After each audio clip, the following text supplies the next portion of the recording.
Good morning. I know how happy everybody is to be here on Tuesday morning. So we welcome you. My name is Senator Marilyn Dondero Loop, and I will be chairing the meeting today.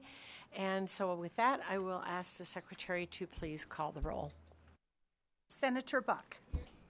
Senator Cannizzaro. Senator Nguyen. Here. Senator Scheibel. Senator Stone. Here. Senator Taylor. Present. Senator Titus. Here. Chair Dondero Loop. And I am here. Thank you very much. Please mark those that are not here present as they arrive. All right. With that, please just a reminder to mute or turn off your cell phones. I don't think you're going to turn them off, but would you please mute them so that we're not ringing all day? And remember to state and spell your name for the record. And if you have a business card, please hand it to the committee secretary. That helps us keep track of everyone in the room. All right. With that, as promised, I would call number 496 to the table 1. If that is your name, you may come to the DMV table. Oh, sir, I'm sorry, you're at the wrong table. Could you move over? Don't argue with anybody today. All right. Good morning, Mr. Sever. We are happy to have you and make a little fun and appreciate all you put up with. So thank you very much. Please go ahead when you're ready. Thank you, Senator, committee members. I don't have to turn off my cell phone today because I forgot it. So if you're texting me, I'll get that is back to a you. new strategy. Right. You know, I've been wanting to be caught in the elevator, but forgetting your cell phone might be better. Right. So it's Sean Sever from the Nevada DMV. We appreciate you hearing SB 496 today that would provide funding to migrate the DMV's legacy IT information system to a cloud platform.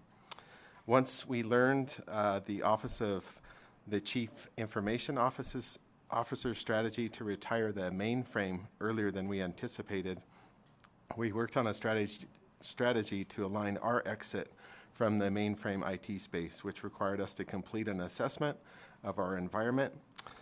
We had an 8-week engagement with Amazon and partners, and they provided a roadmap, a cost, and allowed us to do a deep dive analysis that revealed more technical complexities than we were expecting. The ultimate solution we have on the table would provide the DMV with a premium resource model that would ensure the highest level of data protection and regulatory compliance, reflecting our commitment to maintaining the integrity of Nevadans' sensitive personal information. So thank you for your time, and I have friends in the audience if there are questions. Do they have appointments? Hopefully. Okay, good. All right, with that, please, committee, if anyone has any questions on this bill, SB 496. All right, I just have one that I just want a clarification. So the cloud platform for the biennium and the authorization, the modernization project are both in this bill. Am I clear? I want to make sure that we're clear on the fiscal note. Sean Sever, DMV, answers yes. Okay, good. I just wanted to make sure we were clear.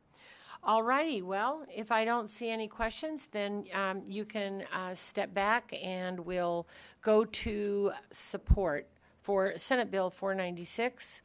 Seeing none, seeing no one in the audience in Las Vegas, phone lines, AVH, when you're ready. Thank you, Chair.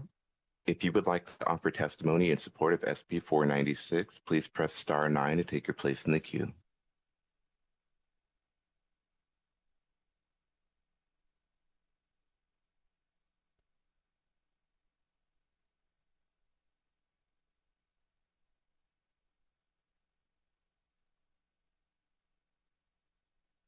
Good morning, Madam Chair, members of the committee. For the record, this is Annie McKay, Executive Director with the Franchise Auto Dealers Association.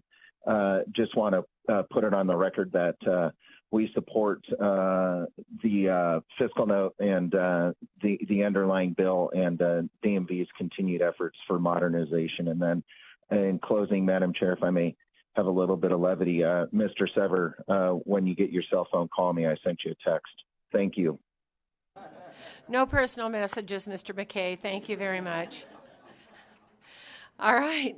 Is there anyone else on the phone lines, AVH? There are no further callers to offer support testimony at this time. Thank you very much. Clearly, we're a little punchy today. All right. With that, we'll go to opposition here in Carson City, in Las Vegas, on the phone lines, AVH, when you're ready. Thank you, Chair. There are no callers to provide opposition testimony at this time. Thank you very much. We'll go to neutral here in Carson City, Las Vegas, on the phone lines, AVH, when you're ready. Thank you, Chair. There are no callers to provide neutral testimony at this time. Thank you very much. Any closing comments, Mr. Sever? Okay, get your real ID, and you are excused. All righty. Continuing to go just back to the beginning, we will go back to Senate Bill 480 and the Office of Finance with the Office of the Governor. Bless you. Please go ahead when you're ready. Good morning, Chair Don Deraloup, Vice Chair Nguyen, and members of the Senate Finance. For the record, my name is Timothy Galuzzi, State Chief Information Officer, Office of the Chief Information Officer within the Office of the Governor. Today I have the pleasure of introducing Senate Bill 480, which is enabling legislation for previously approved decision units. This bill is an investment in the replacement of uninterruptible power supply, or UPS, equipment for the state's silvernet infrastructure, ensuring greater fault tolerance, resilience, increasing managerial oversight. Yesterday, the Governor's Finance Office submitted language for a conceptual amendment to LCB that would transition the funding from a direct appropriation to a general fund loan to not run counter to interpretation of NRS 242.211. Thank you for your time and the opportunity to introduce Senate Bill 480. I'll make myself available for the committee for any questions members may have. Okay, thank you very much. Any questions on Senate Bill 480? All right, everybody's quiet this morning. Thank you very much. Pretty straightforward. Thank you. All right, we will go to those in support here in Carson City, Las Vegas, on the phone lines, AVH, when you're ready. Thank you, Chair. The public lines are open and working. There are no callers to provide support testimony at this time. Thank you very much. We'll go to opposition here in Carson City, Las Vegas, and on the phone lines, AVH, when you're ready. There are no callers to provide opposition testimony at this time. Thank you very much. We'll go to neutral here in Carson City, Las Vegas, and on the phone lines, AVH, when you're ready. Thank you. There are no callers to provide neutral testimony at this time. Thank you very much. All right. Any closing remarks? Okay. With that, we will close the hearing on 480, and we'll go to the next item, Senate Bill 478, and we'll welcome the Supreme Court to the table.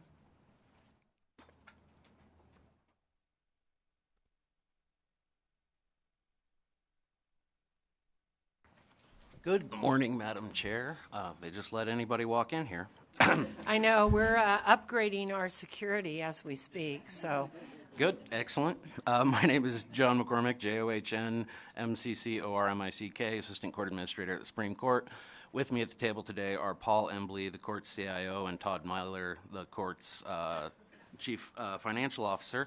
We're here to present a Senate Bill 478 this morning.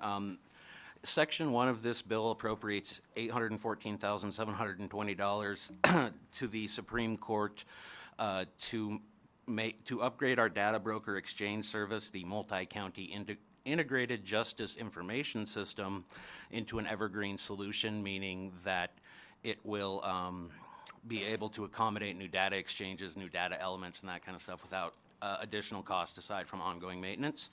Section 2 of this bill appropriates $1,413,605 to upgrade the audiovisual systems in both courtrooms in Carson City and Las Vegas, so they're running on the same system, and it will greatly enhance our streaming ability as we broadcast all oral arguments on YouTube. And then finally, Section 3 of this bill appropriates $294,400 in the first year of the biennium and $107,040 in the second year of the biennium for the normal computer and technology equipment replacement. And that is the bill in its entirety, and we'll stand for any questions. Thank you. Thank you very much. Any questions on Senate Bill 478? All right, seeing none, you can step back. Thank you. Unless you have something you want to say. Todd Myler for the record. Mr. Myler, you really, I need to talk to you about the company you keep sometimes. Thank you very much. All right, with that, we'll go to support for SB 478 here in Carson City, in Las Vegas, and on the phone lines, AVH, when you're ready. Thank you, Chair. There are no callers to provide support testimony at this time. Thank you very much. We'll go to opposition here in Carson City, Las Vegas, and on the phone lines, AVH, when you're ready.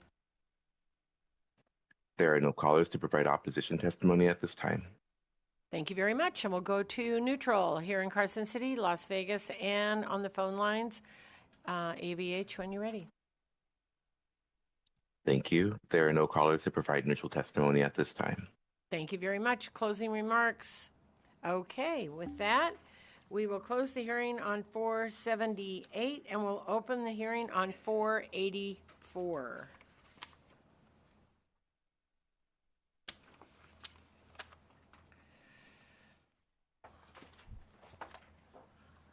I thought I warned you about the company. Good morning again, Chair, members of the committee. John McCormick, Assistant Court Administrator at the Supreme Court, here to present Senate Bill 484. This bill provides a $2,162,178 appropriation for the court to complete its C-Track, the appellate court case management system upgrade.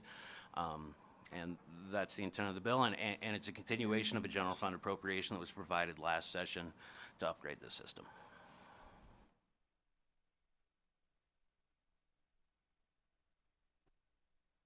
All right, any additional questions on this bill?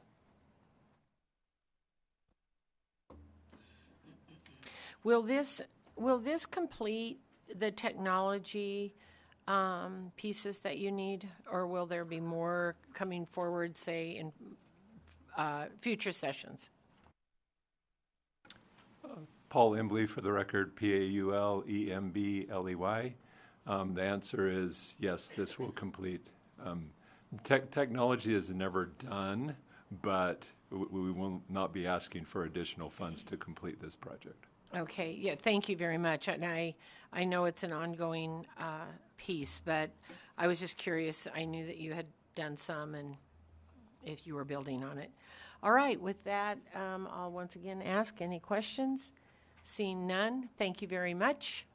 And with that, we'll go to support here in Carson City, Las Vegas, and on the phone lines, AVH, when you're ready. Thank you, Chair. If you would like to testify in support of SB 484, please press star 9 to take your place in the queue.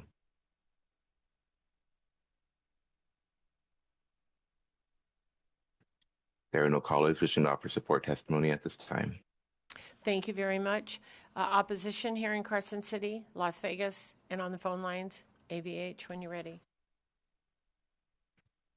If you would like to testify in opposition to SB 484, please press star 9 to take your place in the queue.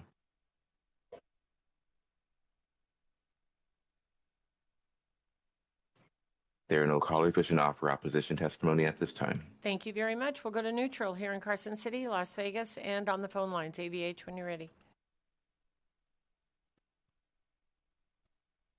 To testify in the neutral position for SB 484, please press star 9 to take your place in the queue.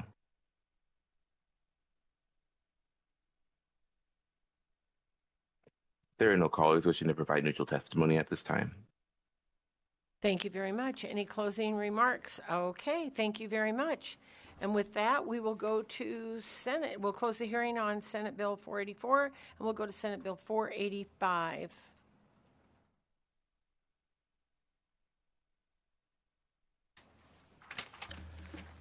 Good morning for the third time. Chair and members of the committee, I'm John McCormick for the record. Senate Bill 485 is an appropriation to the Supreme Court of approximately $4.7 million to complete our trial court case, our statewide trial court case management system, say that 3 times fast, which was initially funded through COVID relief dollars, and this appropriation will allow us to complete the deployment of the project. Thank you.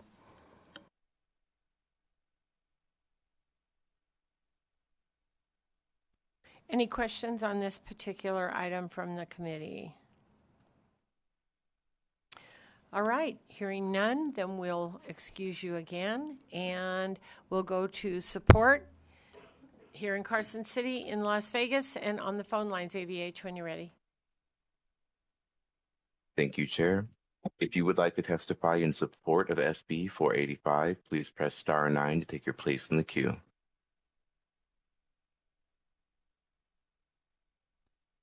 There are no callers wishing to offer support testimony at this time. Thank you very much. We'll go to opposition here in Carson City, in Las Vegas, on the phone lines, AVH, when you're ready. If you would like to testify in opposition to SB 485, please press star 9 to take your place in the queue.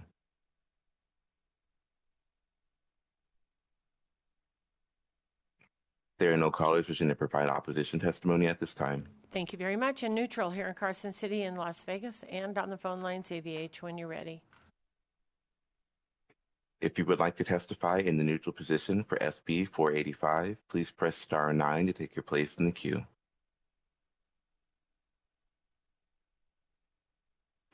There are no callers wishing to offer neutral testimony at this time. Okay, thank you very much. And any closing remarks? Thank you very much. We'll close the hearing on Senate Bill 485. And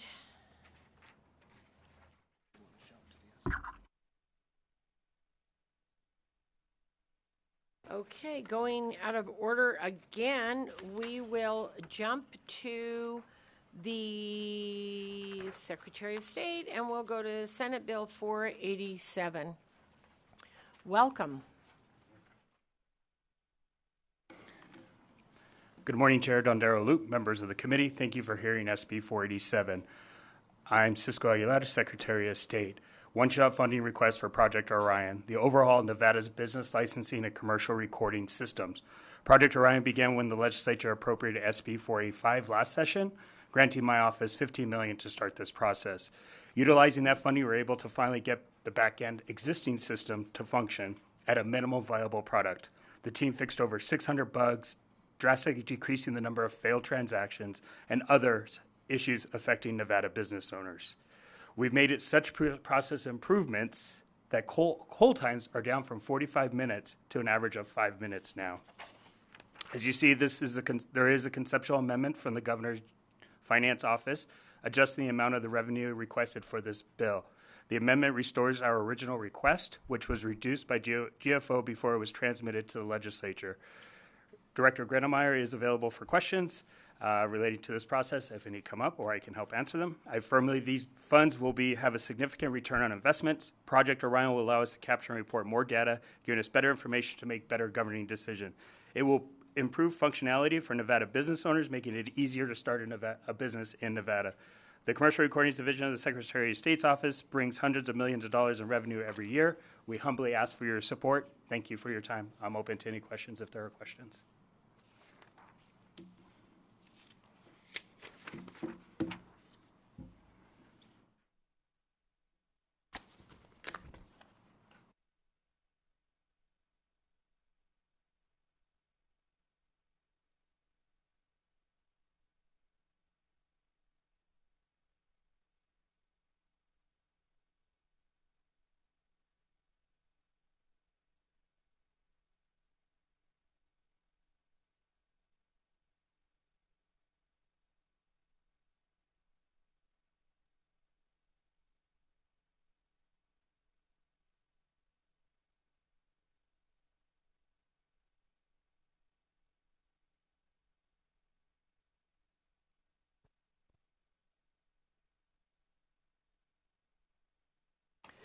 Okay, thank you very much. We had to shuffle papers and ask for some clarification on the amendment. And with that, Senator Wynn has a question. Thank you, and thank you for coming here. It's my understanding that this $8,983,876 was always the amount that you had submitted to complete this project. Is that correct? Cisco Aguilar, Secretary of State, Senator Wynn, yes, that is correct. And this might be for a question for the GFO, and I see you up there, so I'm hoping you might be able to come and answer some of this follow-up questions I have regarding this. I guess my question is obviously in the governor's recommended budget, including the one-shot appropriations that we're starting to kind of move our way through right now, the request was only for that $4,184,635, and I realize that this predated you. Have you found ways to account for that missing $4 million in cutting other one-shot appropriations?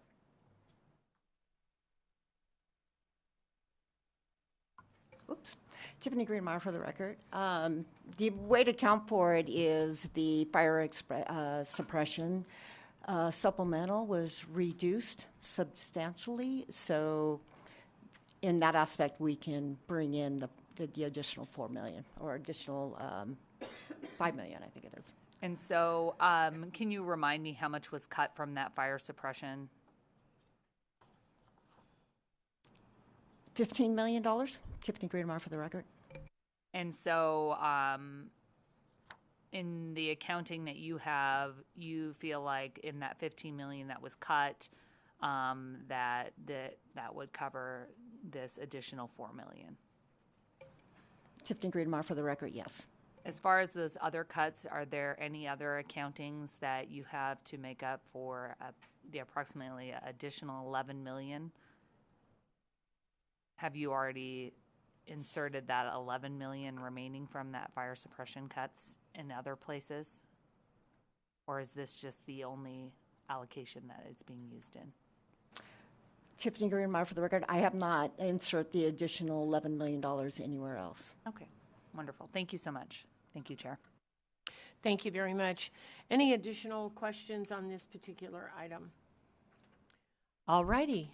Seeing none, you can step back and we'll go to support for Senate Bill 487 here in Carson City, Las Vegas, and on the phone lines, AVH, when you are ready. Thank you, Chair.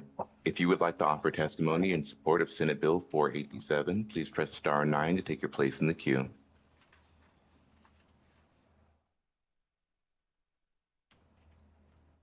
There are no callers wishing to offer support testimony at this time. Thank you very much. We'll go to opposition here in Carson City, in Las Vegas, and on the phone lines, AVH, when you are ready.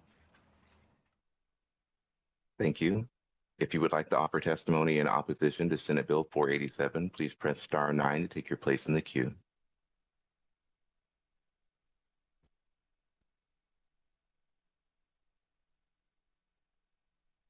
There are no callers wishing to offer opposition testimony at this time. Thank you very much. We'll go to neutral here in Carson City, Las Vegas, and on the phone lines, AVH, when you're ready. Thank you. If you would like to offer neutral testimony for Senate Bill 487, please press star 9 to take your place in the queue.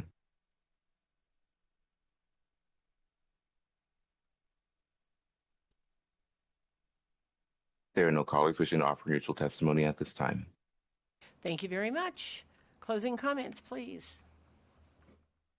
Thank you, Chair. Cisco Aguilar, Secretary of State. Just to clarify that the money we requested back was reverted back from the original 15 we received in 2023. So, thank you.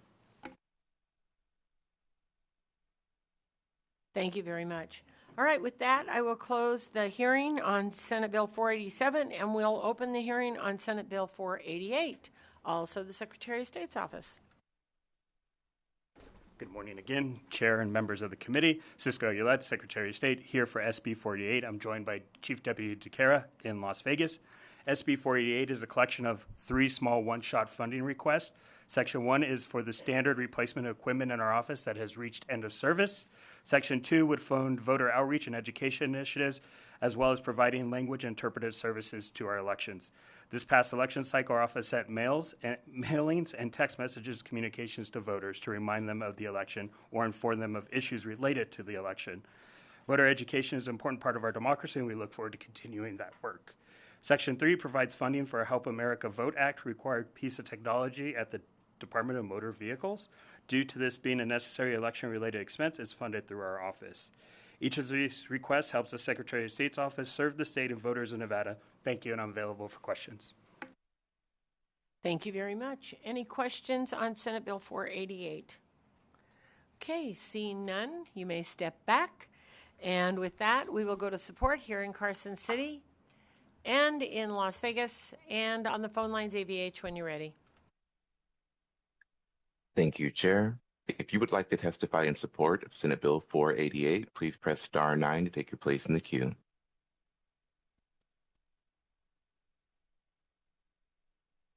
There are no callers wishing to offer support testimony at this time. Thank you very much. And we'll go to opposition here in Carson City and in Las Vegas and on the phone lines AVH when you're ready. Thank you. If you would like to offer testimony in opposition to Senate Bill 488, please press star 9 to take your place in the queue.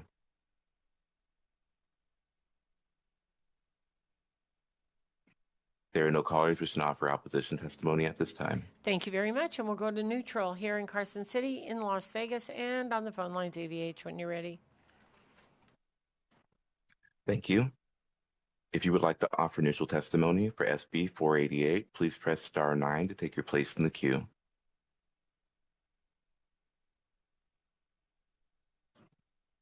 There are no callers wishing to offer neutral testimony at this time. Thank you very much. Any closing remarks, Secretary? Okay, with that, we will close the hearing on Senate Bill 488, and we will jump back to the agenda, and we'll go to Senate Bill 477, Department of Taxation. Thank you very much, Secretary.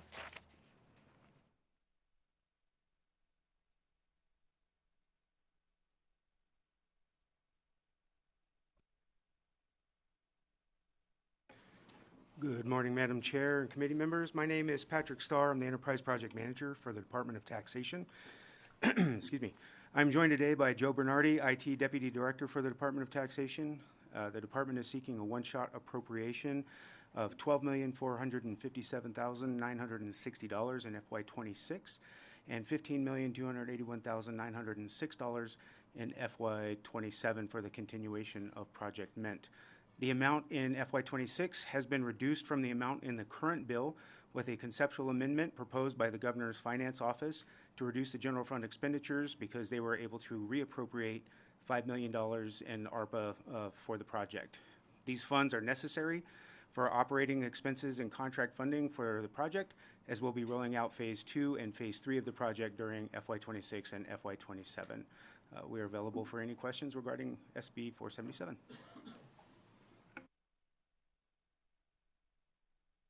Thank you very much. All right, any questions, Senator Titus? Okay. I think they wore us out yesterday. We're just... All right, thank you very much. We see the amounts on our information sheet. So with that, if you'd like to step back, we'll go to those in support of Senate Bill 477. Carson City, Las Vegas, and on the phone lines, AVH, when you're ready. Thank you. If you would like to testify in support of SB 477 today, please press star 9 to take your place in the queue.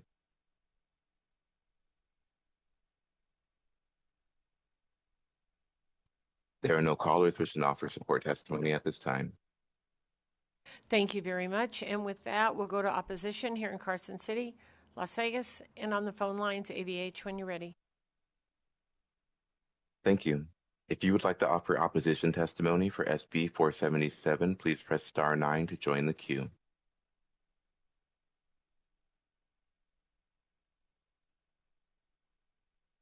There are no callers wishing to offer opposition testimony at this time. Thank you very much. And with that, we'll go to neutral here in Carson City, Las Vegas, and on the phone lines, AVH, when you're ready. If you would like to offer neutral testimony for SB 477, please press star 9 to join the queue.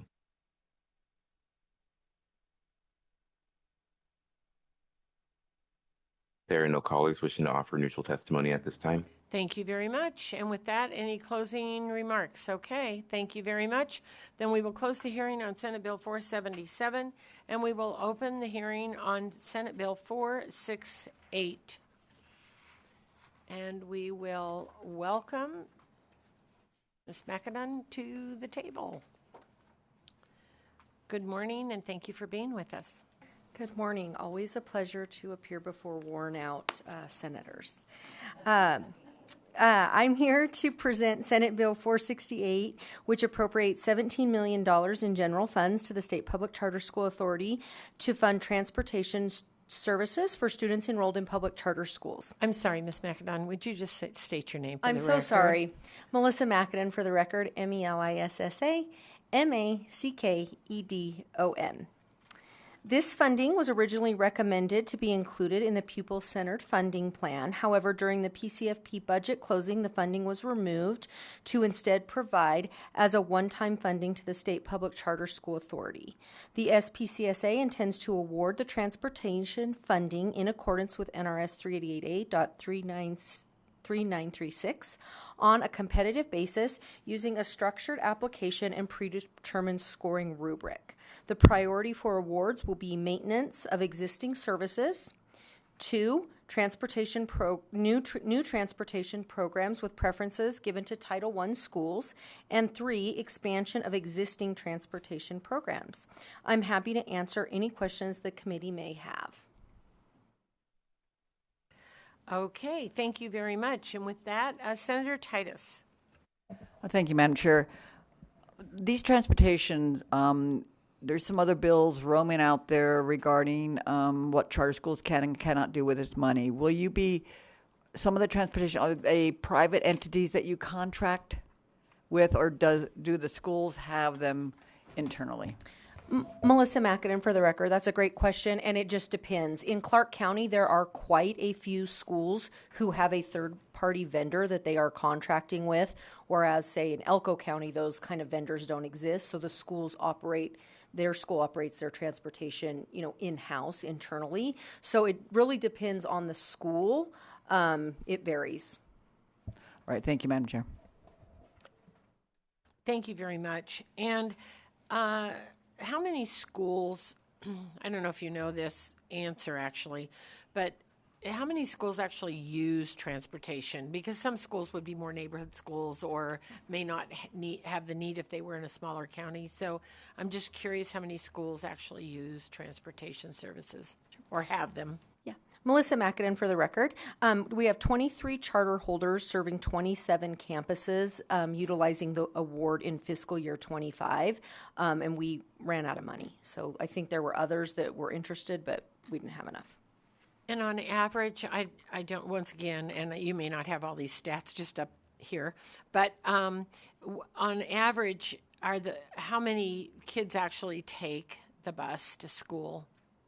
Melissa McAdoo for the record. I don't have that staff, but we definitely, there's reports they have to turn in. We have that information and we can get that. I was just curious if the bus has 6 children or 60 children, right? I was just curious as to the amounts, for no other reason than just my curiosity, because we know, many parents take their kids to school on the way to work or, what have you. And so I was just curious. Melissa McAdoo for the record. Anecdotally, I can tell you that our schools are seeing, a big drop in chronic absenteeism because of school parents being able to access this. And so we're really eager for those stats to come out at the end of this year and see if we've made the headway that anecdotally we're hearing about. Okay. Thank you very much. All right. Any other additional questions on this item? All right. Thank you so much. And with that, we'll go to those in support here in Carson City, in Las Vegas, and on the phone lines, AVH, when you're ready. Thank you, Chair. If you would like to testify in support of SB 468, please press star 9 to take your place in the queue.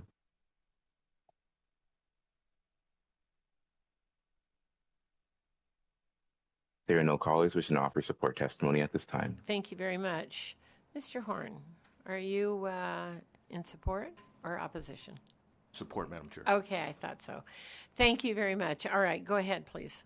Good morning, Madam Chair, members of the committee. For the record, my name is William Horn with Western Public Affairs, representing Charter School Association of Nevada. We stand in support of this bill. Thank you. Thank you very much, and thanks for joining us. All right, we'll go to opposition here in Carson City, Las Vegas, and on the phone lines, AVH, when you're ready. Thank you. If you would like to testify in opposition to SB 468, please press star 9 to join the queue.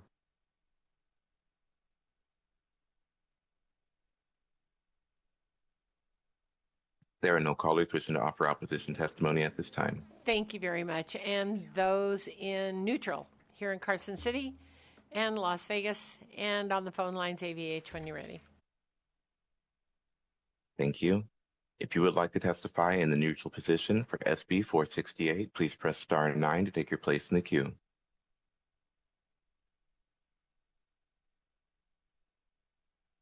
There are no callers wishing to provide neutral testimony at this time. Thank you very much. Any closing remarks? Okay, with that, we'll close the hearing on Senate Bill 468. We'll open the hearing on Senate Bill 470. Melissa McAdin for the record. I'm here to present Senate Bill 470, which appropriates $400,000 in general funds to the State Public Charter School Authority to fund revolving loans to charter schools. During the pandemic in fiscal year 2021, $400,000 was swept from the account. This one-time appropriation would restore those swept funds.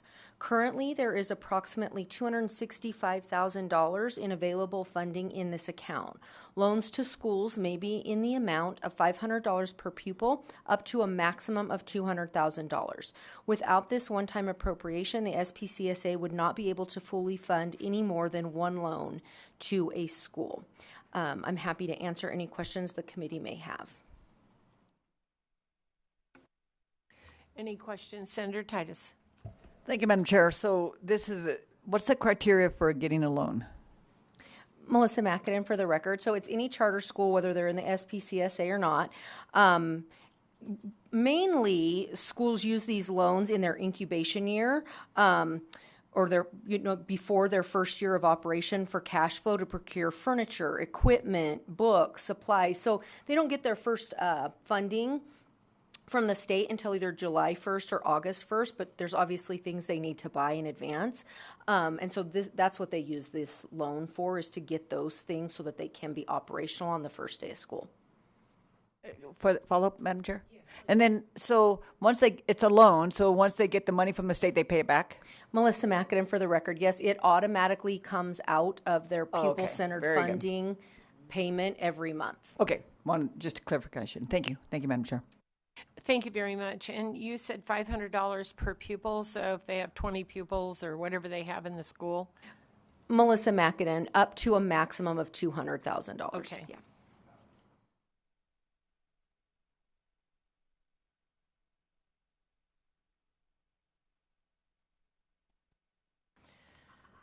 And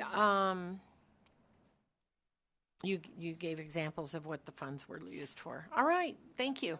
Yes, Senator Taylor. Thank you, Madam Chair. Good morning. Thank you for being here. Just a quick question. You said the money automatically comes out when it comes from when they get it from the state. Is it monthly or does it come out in one time? Like, let's say someone borrows $200,000. Is it when the money comes in, all $200,000, or do they make payments? Melissa McAdin for the record. They make payments.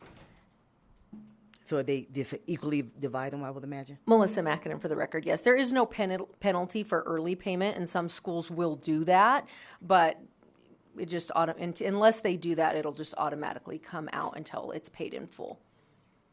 In 1 year, or can it go beyond? Melissa McAdin for the record. I'm sorry, Madam Chair. May I follow up? Please. Okay, thank you. I actually think it can go for 3 years, but let me double check on the length of the terms available. Okay. All right, just wanted a few details. Thank you. Thank you very much. And that made me have another question here, tagging onto hers. So the repayment is just like if you had a credit card. In other words, they're responsible for making the payment. Melissa Mackinnon for the record. Actually, the schools don't have to do anything. We work with NDE, and they don't even see the money. Okay. It just automatically comes out of their monthly PCFP payments. So if I take $200,000 and the payment is $20, it doesn't matter. $20, they just, okay, got it. And you said that it was, just to reiterate, because we had another question, it's generally items that are used to set up a school.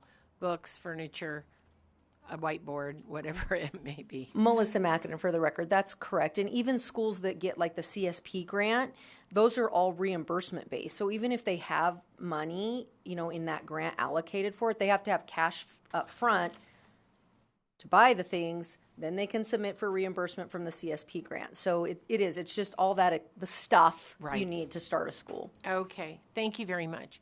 All right, any additional questions? Seeing none, you can step back. We'll go to those in support of Senate Bill 470 here in Carson City, in Las Vegas, and on the phone lines, AVH, when you're ready. Thank you, Chair. If you would like to testify in support of SB 470, please press star 9 to take your place in the queue.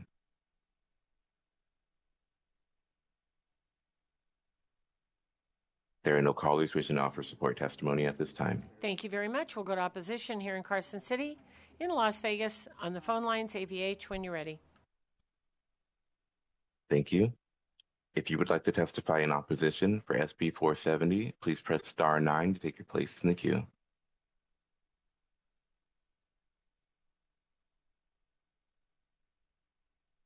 There are no callers wishing to offer opposition testimony at this time.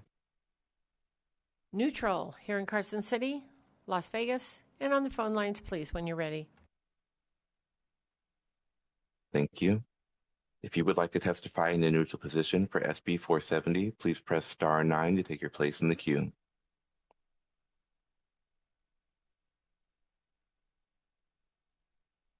There are no callers wishing to offer neutral testimony at this time. Thank you very much. Any additional comments? Okay, we'll close the hearing on Senate Bill 470, and we'll open the hearing on Senate Bill 492, the Department of Agriculture.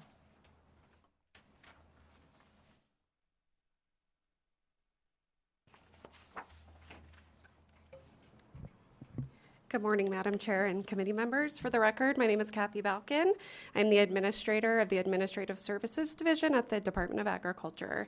SB 492 makes an appropriation in the amount of $302,734 for replacement equipment, such as hardware replacement, software renewals, as well as replacement equipment within our animal division. And with that, I'll answer any questions. Thank you very much. All right. Any questions on Senate Bill 492? So this is just for the replacement of equipment.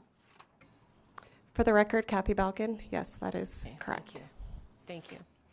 All right. With that, seeing no more questions, you can step back, and we'll go to those in support for Senate Bill 492 here in Carson City, in Las Vegas, and on the phone lines, AVH, when you're ready.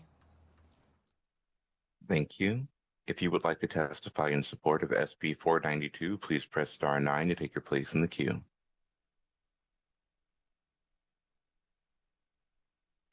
There are no callers wishing to offer support testimony at this time. Thank you very much. We'll go to opposition here in Carson City, Las Vegas, on the phone lines, AVH, when you're ready. Thank you. If you would like to testify in opposition to Senate Bill 492, please press star 9 to take your place in the queue.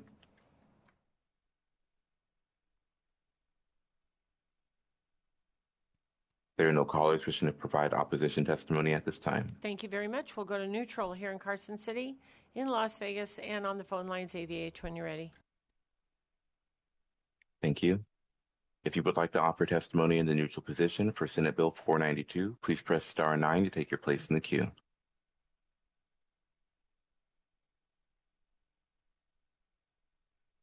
There are no callers wishing to provide neutral testimony at this time. Thank you very much. Any closing comments? Okay. All right, with that, we will close the hearing on Senate Bill 492, and we'll open the hearing on Senate Bill 474.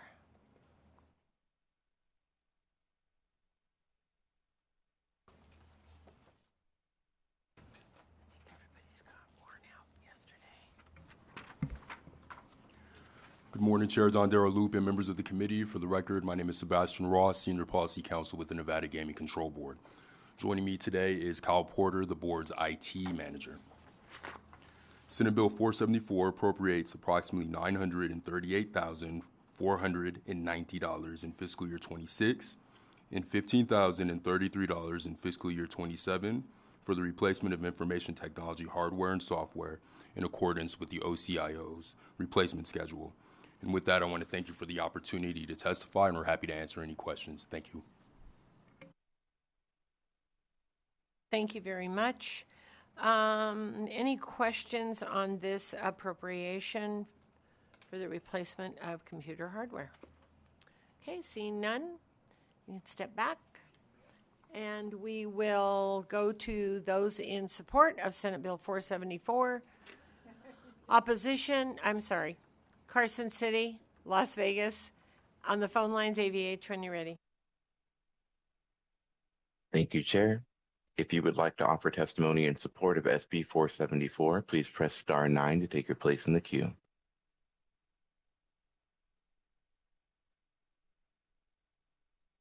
There are no callers wishing to provide support testimony at this time. Thank you very much. We'll go to opposition here in Carson City, Las Vegas, and on the phone lines when you're ready, AVH.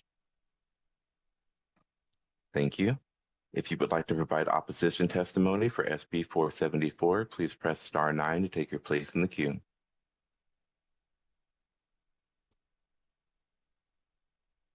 There are no callers wishing to provide opposition testimony at this time. Thank you very much. And we'll go to neutral here in Carson City, Las Vegas, and on the phone lines, AVH, when you're ready.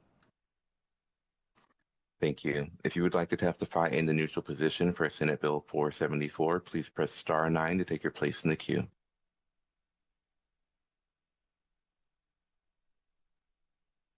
There are no callers wishing to provide neutral testimony at this time. Thank you very much. Any closing comments? Okie doke. Then we'll close Senate Bill 474. We'll go on to Senate Bill 479.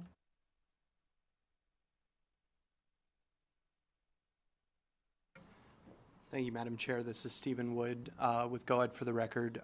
Executive Director Tom Burns is in Las Vegas, and he'll be presenting the bill to you today. Go ahead, Mr. Burns, when you're ready. Thank you. Thank you. Good morning, Chair Loop and members of the committee. Thank you for hearing Senate Bill 479.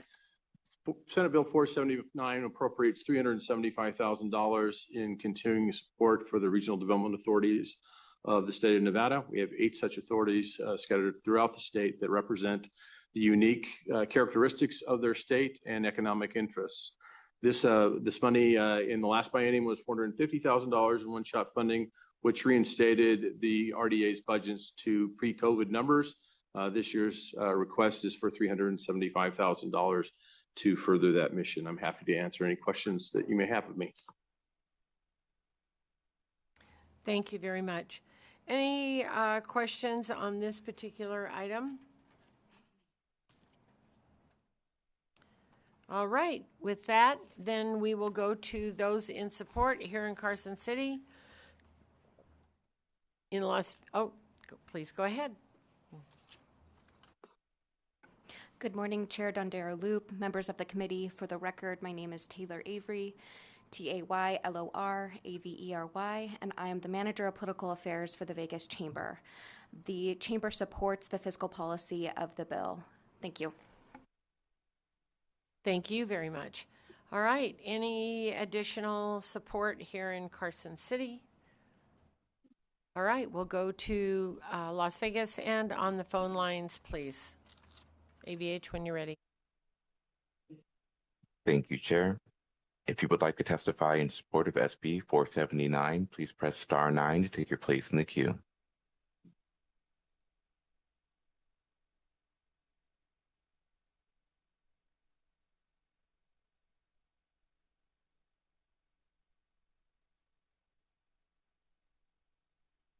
Hi, Chair Dundera Loop. This is, and members of the committee, this is Amber Stidham with Las Vegas Global Economic Alliance.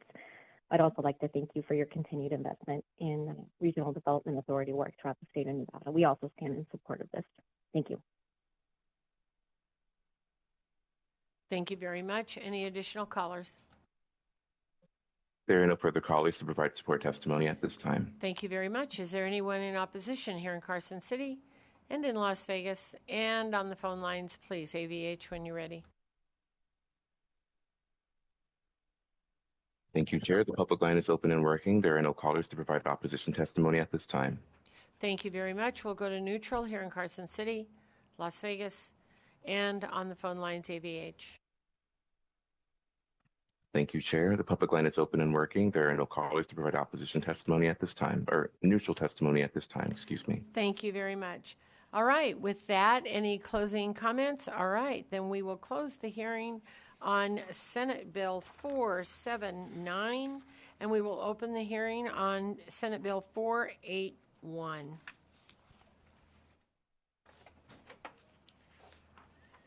Good morning.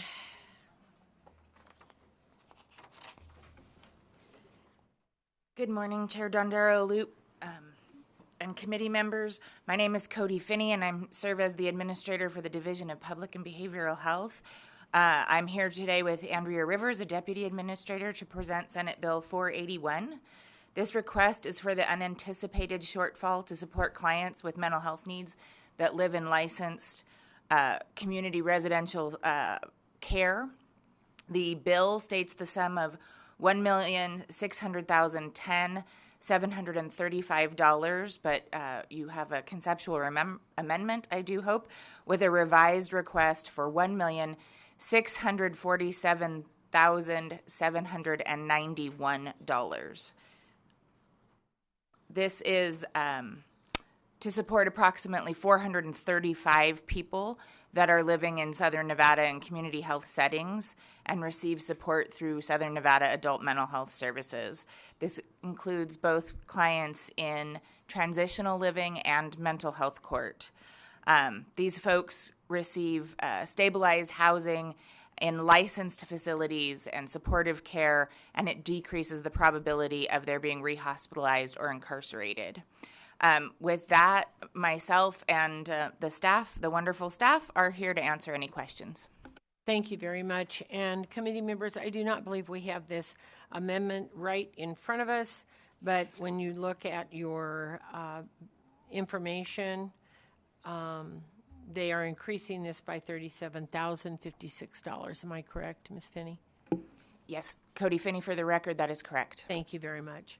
All right, questions? So the total, I believe, is $1,647,791.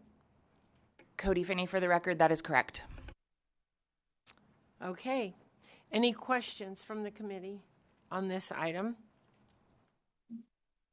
All right. Seeing none, thank you very much. We appreciate your time. We'll go to those in support of Senate Bill 481. We'll go to Las Vegas, and on the phone lines, AVH, when you're ready. Thank you, Chair. The public line is open and working. However, there are no callers to provide testimony at this time. Thank you very much. We'll go to opposition here in Carson City, Las Vegas, and on the phone lines, AVH, when you're ready. Thank you. There are no callers to provide opposition testimony at this time. Thank you very much. We'll go to neutral here in Carson City, Las Vegas, and on the phone lines, AVH, when you're ready. There are no callers to provide neutral testimony at this time. Thank you very much. Closing comments, Ms. Finney? Okay, thank you. We'll close the hearing on Senate Bill 481. And now we have done 496, so we'll jump down to Senate Bill 476. 476 is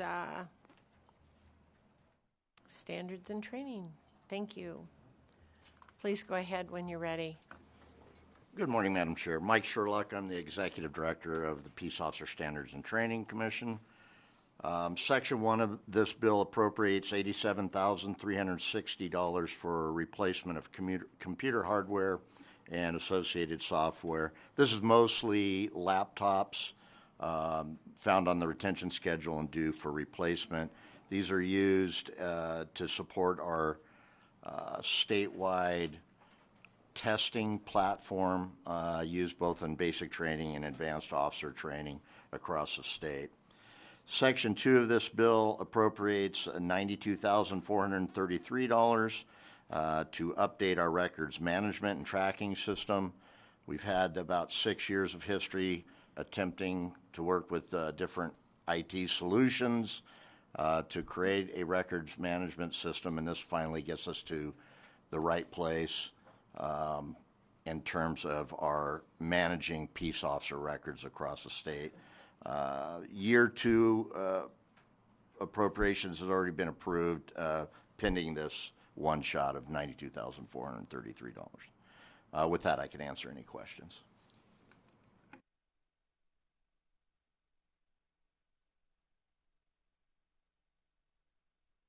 Questions?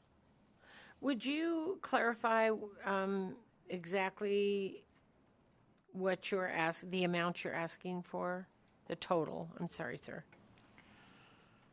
There's a reason I went to law school, so let me, instead of anything else, it's approximately $179,000.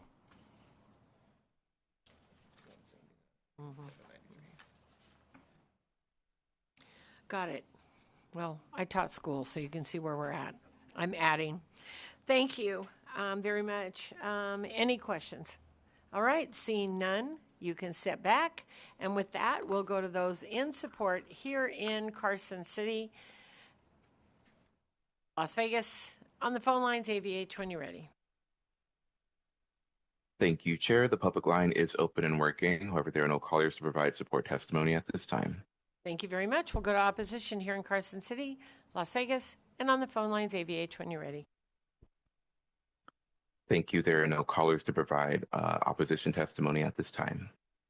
Thank you very much. And we'll go to neutral here in Carson City and in Las Vegas, and on the phone lines, AVH, when you're ready. Thank you, Chair. There are no callers to provide neutral testimony at this time. Thank you very much. Any closing remarks? Any closing remarks? Do you have to think about that? It's okay. I'm with you. All right. With that, we will close the hearing on Senate Bill 476, and we'll open the hearing on Senate Bill 469.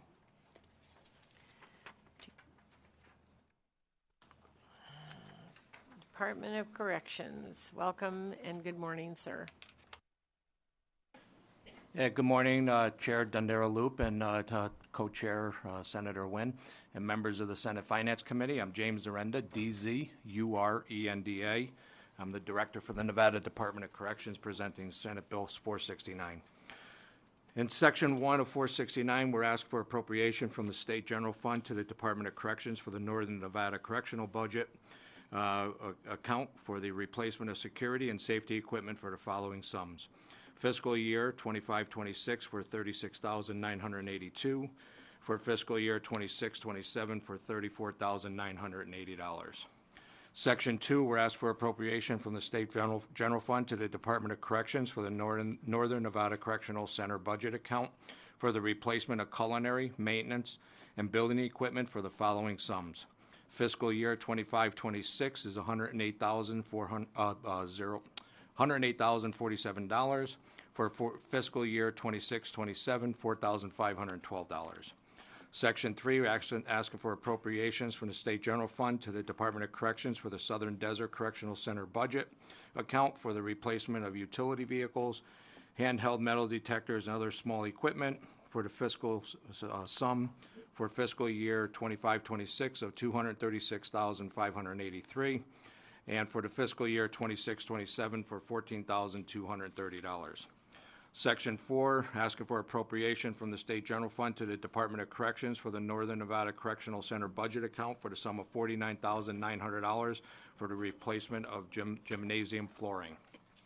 Section 5, asking for appropriation from the State General Fund to the Department of Corrections for the Northern Nevada Correctional Center budget account for the sum of $278,386 for the replacement of utility vehicles and warehouse equipment. Section 6, asking for appropriations for the State General Fund to the Department of Corrections for the Southern Desert Correctional Center budget account for the sum of $78,411 for deferred maintenance projects. Section 7, asks for appropriation from the State General Fund to the Department of Corrections for the Southern Desert Correctional Center budget account for the sum of $19,275 for the replacement of office furniture and visiting room chairs.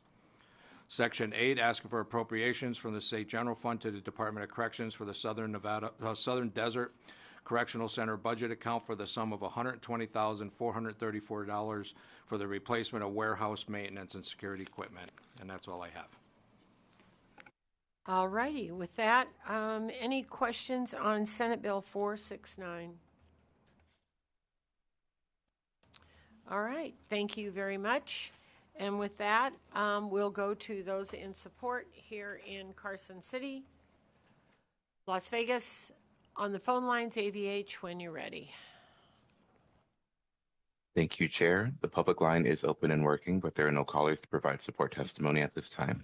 Thank you very much. We'll go to opposition here in Carson City, Las Vegas, and on the phone lines, please.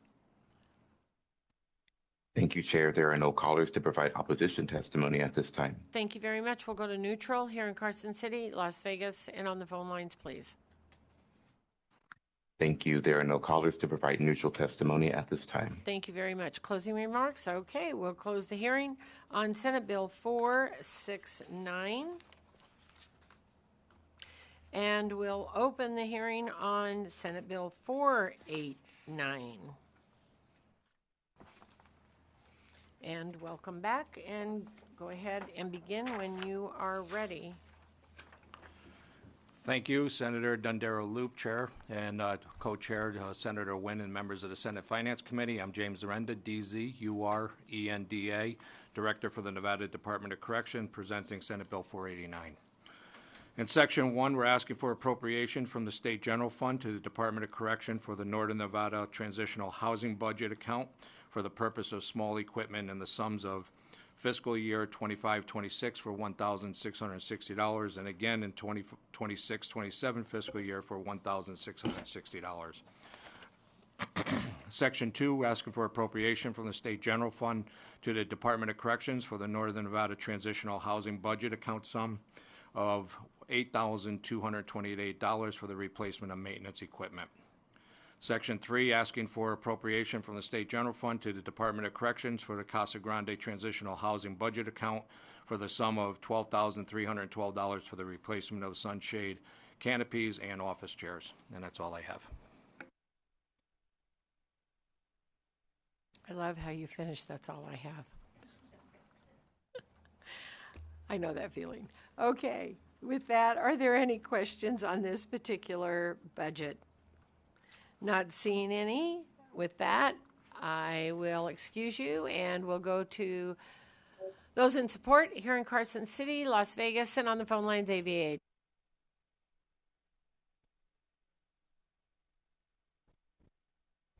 Thank you, Chair. The public line is open and working. There are no callers to provide support testimony at this time. Thank you very much. Those in opposition here in Carson City, Las Vegas, and on the phone lines, please. Thank you. There are no callers to provide opposition testimony at this time. Thank you very much. Those in neutral here in Carson City on the phone lines, and AVH when you're ready. Thank you, Chair. The public lines are open and working. There are no callers to provide neutral testimony at this time. Okie doke. Any closing comments? Okay, then we'll close the hearing on Senate Bill 489, and we will go to 490, Senate Bill 490.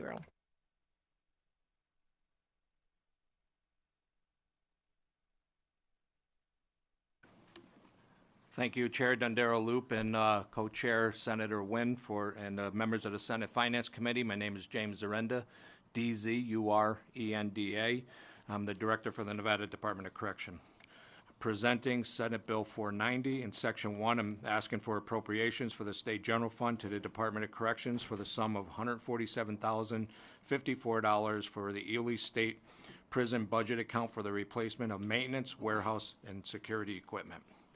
Section 2, asking for appropriation from the State General Fund to the Department of Corrections for the sum of $227,313 for the Lovelock Correctional Center budget account for the purchase of locksmith equipment and the replacement of laundry, maintenance, and warehouse equipment.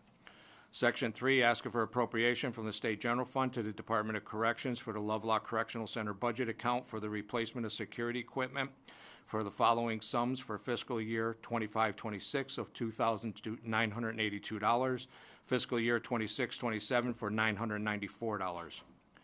Section 4, ask for appropriations for the State General Fund to the Department of Corrections, the sum of $398,347 for the Florence McClure Correctional Center budget account for the replacement of culinary and laundry equipment. Section 5, asking for appropriations from the State General Fund to the Department of Corrections for the Florence McClure Women's Correctional Center budget account for the replacement of security equipment with the following sums for fiscal year 25-26 of $8,971 and fiscal year 26-27 for $994.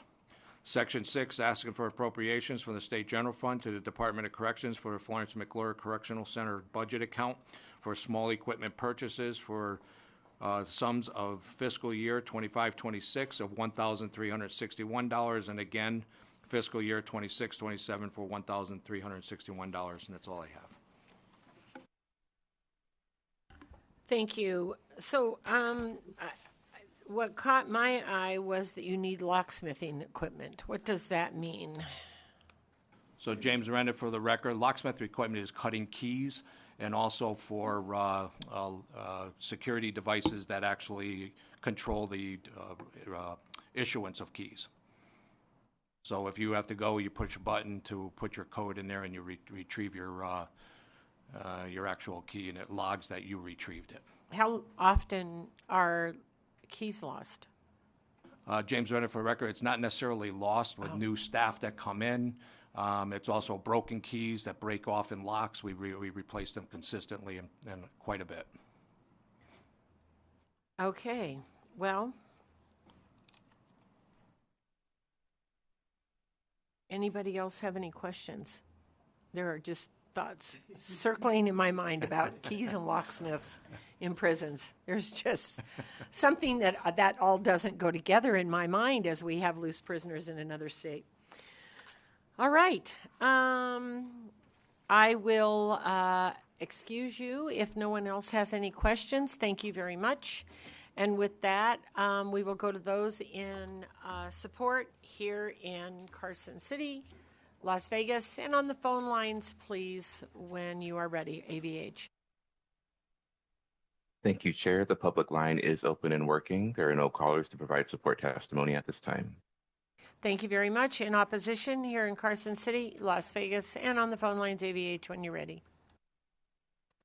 Thank you. There are no callers to provide opposition testimony at this time. Thank you very much. And those in neutral here in Carson City, Las Vegas, and on the phone lines when you're ready. Thank you, Chair. There are no callers to provide neutral testimony at this time. Closing testimony, Director. Okay, with that, we'll close the hearing on Senate Bill 490, and we will open the hearing on Senate Bill 491, the Department of Public Safety, and thank you for your patience today as we waded through the agenda. Thank you. Thank you. Yesterday was an 8-hour day, so today's really good, so thanks. Thanks. Good morning, Chair, Senator Dondera Loop, and members of the Senate Finance Committee. I'm Major James Simpson, SIMPSON, Chief of the Nevada Department of Public Safety Training Division. Do you want the extremely short, the medium short, or the longer version? Why don't you do the short version, and then if we have questions, we can rotate into the other.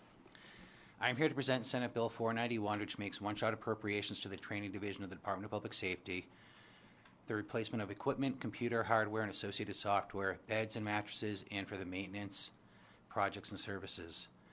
The Training Division is funded by general funds being 49% of their intake and highway funds being 51%. These one-shot appropriations total $261,144 and funds the following items. I'm going to group these together, 1 and 2 and 3 and 4, because they're the same thing, just general fund and highway fund. So sections 1 and 2 fund the replacement of handguns for DPS training officers totaling $6,720. Sections 3 and 4 fund the replacement of computer hardware and associated software totaling $83,118. Sections 5 and 6 fund the replacement of dormitory beds and mattresses totaling $31,586. Sections 7 and 8 fund the building maintenance projects at the training facility in Carson City totaling $112,300, which goes to our security of our front office also, because we live right behind the prison where they make keys. I totally feel you. And sections 9 and 10 are for janitorial and landscaping and other maintenance services at the training division facility located in Carson City. That totals $27,420. And thank you, and I am available to answer any questions the committee may have. Thank you very much. All right, committee, any questions? All right, seeing none, you may step back. Thank you very much. Thank you. And we will go to those in support here in Carson City, Las Vegas, and on the phone lines, AVH, when you're ready.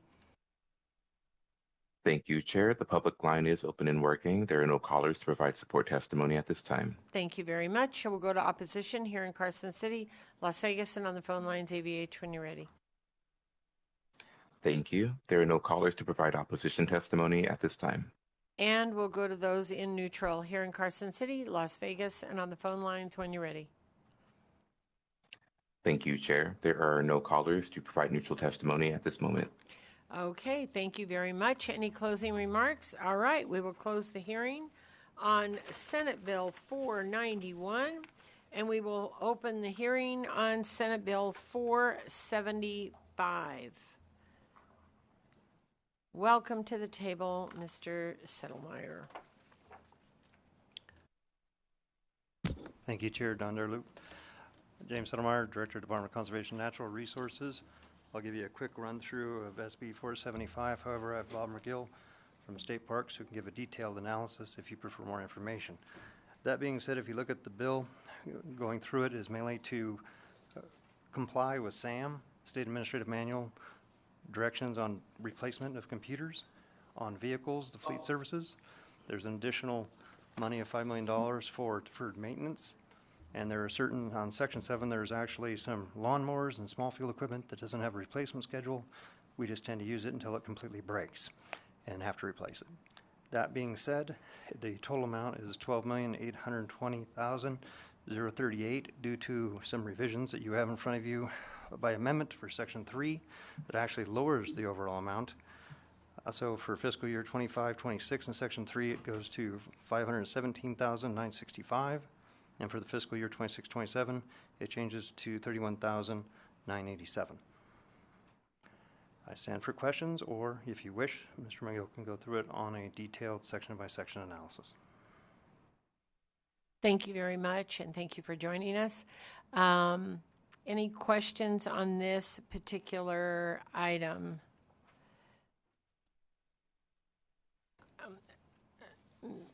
One question I might have is, is this new equipment or is this replacement equipment on the body-worn cameras, dashboard cameras, those kinds of things? I understand that maybe firearms, tasers might be things that you use all the time. I see that this says for new commissioned positions. So is this is outfitting, if you will, the new positions? Is that what that is, not doing others?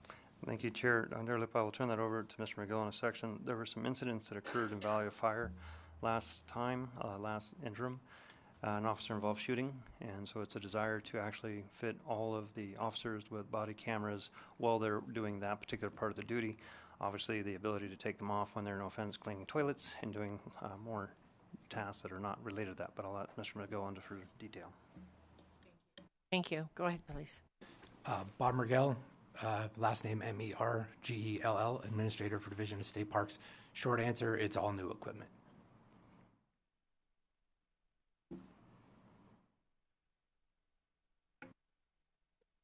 So I'm assuming that there is then training that goes along with this? Thank you for the question again, Bob Miguel, for the record. So yes, currently none of our rangers or commission staff have body-worn cameras or dash cameras.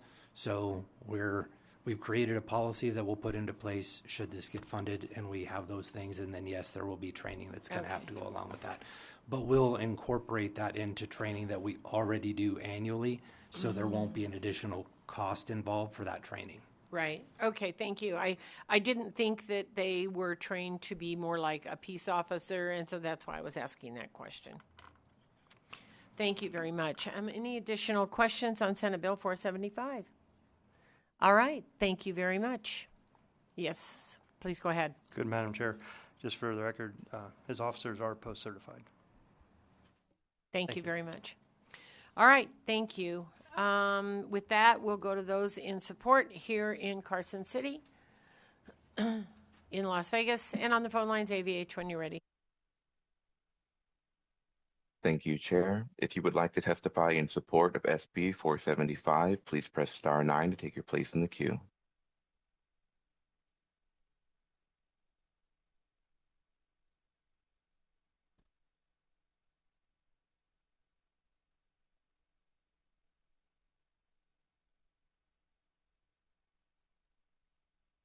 Caller with the last 3 digits, 377. Please press star 6 to unmute yourself, and you may begin. Madam Chair and members of the committee, my name is Jana Moan, and I am the Nevada External Affairs Director for the Nature Conservancy. The Nature Conservancy supports additional appropriations to Nevada State Parks to provide funds for vehicles, deferred maintenance, equipment, and radios. Investment in our state parks not only supports Nevada's amazing outdoor recreation economy, it enhances the health, well-being, and quality of life for people and nature in Nevada. We urge your support for SB 475. Thank you. Thank you very much. Any additional callers, AVH? There are no further callers wishing to provide support testimony at this time. Thank you very much. Any one in Carson City in opposition? Las Vegas, and on the phone lines, AVH, when you're ready. Thank you, Chair. There are no callers to provide opposition testimony at this time. Thank you very much. And neutral here in Carson City, Las Vegas, and on the phone lines, AVH, when you're ready. Thank you, Chair. There are no callers to provide neutral testimony at this time. Thank you very much. Any closing remarks, sir? Okay, with that, I'll close the hearing on Senate Bill 475, and I'll open the hearing on Senate Bill 493, the Department of Transportation. Welcome. Good morning, Chair Dondero Loop and committee members. I'm Joe Harrington. I'm the Communications Director for NDOT. That is HARRINGTON for the record. And I'm here to present Senate Bill 493. Now, this bill makes appropriations to NDOT for the replacement of the statewide Nevada shared radio system. It is commonly called P25. The P25 migration project began in 2019. NDOT entered into a public-private partnership with NV Energy and Washoe County due to those entities owning significant radio service infrastructure across the state. The goal is to combine the infrastructure into one seamless statewide public safety communication system for the more than 16,000 public safety users. That includes state police, county sheriff and fire departments, EMS providers, federal, state, and local providers.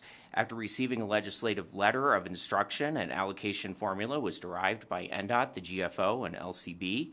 In accordance with this formula, NDOT is requesting an allocation of $2,865,572 in general funds and $15,039,943 in highway funds for the upcoming biennium. Any remaining balance not committed for expenditure after June 30th, 2027 does revert back to the fund of origin, and staff is present and happy to answer any questions you may have. Thank you very much. Any questions on Senate Bill 493? All right. Seeing none, thank you very much. All right, with that, we'll go to those in support here in Carson City, Las Vegas, and on the phone lines, AVH, when you're ready. Thank you. The public line is open and working, but there are no callers to provide support testimony at this time. Thank you very much. And with that, we'll go to opposition here in Carson City, Las Vegas, and on the phone lines, AVH, when you're ready. Thank you, Chair. There are no callers to provide opposition testimony at this time. Thank you very much. And those in neutral here in Carson City, Las Vegas, and on the phone lines, AVH, when you're ready. Thank you. There are no callers to provide neutral testimony at this time. Closing. Okay, thank you very much. With that, I'll close the hearing on Senate Bill 493, and we will recess just for a minute here to get ourselves prepared for the next bills. Thank you.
Okay, we are back, and I'm going to ask Mr. Thorley to join us at the desk for Senate Bill 500, 501, and 502, which we heard yesterday in their BDR form, and so we're back with bill numbers.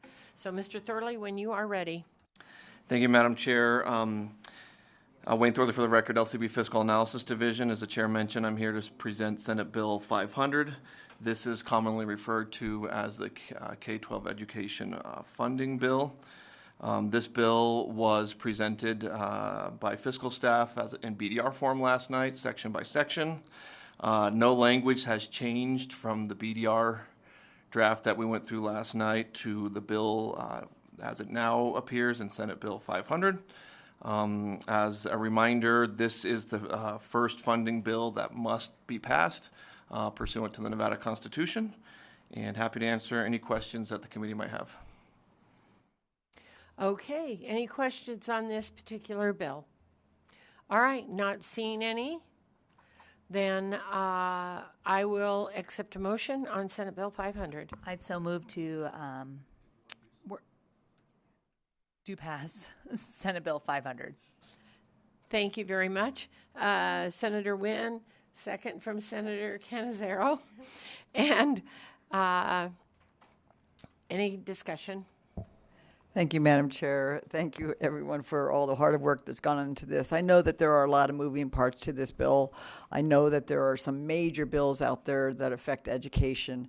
And as this all plays out, we'll see what happens and which survives, et cetera. But as this bill stands at this time, I'm going to be a no on this education bill. Thank you. Senator Canizero. Thank you, Madam Chair. And I know that we have talked a lot about what has brought us to the drafting of Senate Bill 500. I would note that this bill represents the one and only bill this legislative session that is funding education throughout this state. That is not just funding for education as it relates to district schools. It is per pupil funding for all of the school districts, all 17 counties that operate school districts here in Nevada. And so for every school that exists within this state, this is per pupil funding that goes directly to those schools. This also represents funding for transportation services and for food services and for teacher and staff salaries as they exist in all of our schools. So if you have a school in your district, this funds that school. Likewise, if you have charter schools in your district, this funds those schools. This is the only bill this session that is funding fundamentally charter schools in a per pupil basis, which is what they use to help operate and to help support all of the students that go to those schools. So if you have students or you have charter schools in your district, this is the bill, the only bill that will fund all of that for the next 2 years. There is not another option to vote for a bill to fund education. This is the bill that funds education. And so I very fundamentally believe that we as a legislature, and in fact, the reason why this is the first bill that we are hearing of the major budget bills is because we have a constitutional duty to fund education first before we talk about funding anything else. So I believe that a vote on this bill, which I am very supportive of and will be a yes on, is not only meeting that constitutional duty to fund education first before you fund anything else, but also meets the deliberations and the robust discussions that this committee has had in joint session with the Ways and Means Committee on the Assembly side and in full session together to fund education. Every single thing that is funded in education is funded in this bill. There's not another option to vote for education funding. Yes, there are other educational policies, and yes, there are other decision points where we may do more for education. But if you don't have this base level funding, doing more doesn't matter because the schools don't exist, the teachers don't exist, the staff doesn't exist. Students who have to access IEPs or food or transportation don't have access to any of that. So I am a strong yes on this. I would urge the committee to vote yes on this because not doing so is a vote to not fund education, to defund education in every way, shape, and form that it comes in this state. And so I am a yes and would urge everyone else to be a yes on this as well. Thank you, Madam Chair. I appreciate that, Madam Majority Leader. I personally feel like education is the cornerstone of our state and our country. Without education, we would not have doctors, we would not have nurses, we would not have teachers, we would not have even business people who run small businesses, some of them. So we all go through the K-12 system, and hopefully some of us more. We have a variety of things that we fund in education, but you are absolutely right. This is where we start. And it always boggles my mind when I know that people don't support this funding, because if you see the list in the bill, it does support all 17 counties plus charter schools combined and university schools combined. So we are servicing a multitude of children, approaching 500,000 in this state.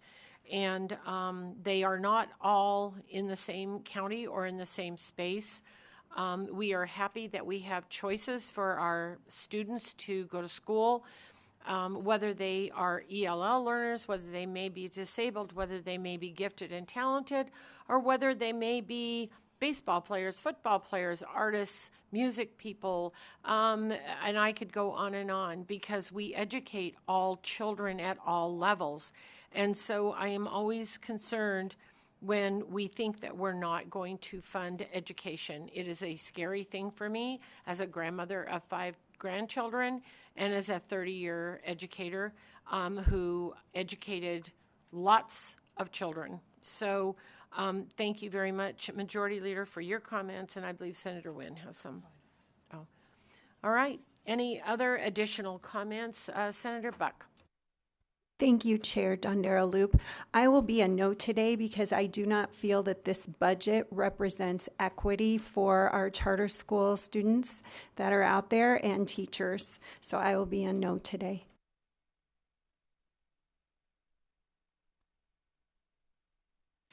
Just clarification. So you're no on the budget because of charter schools, not because of the other 17 counties and university schools?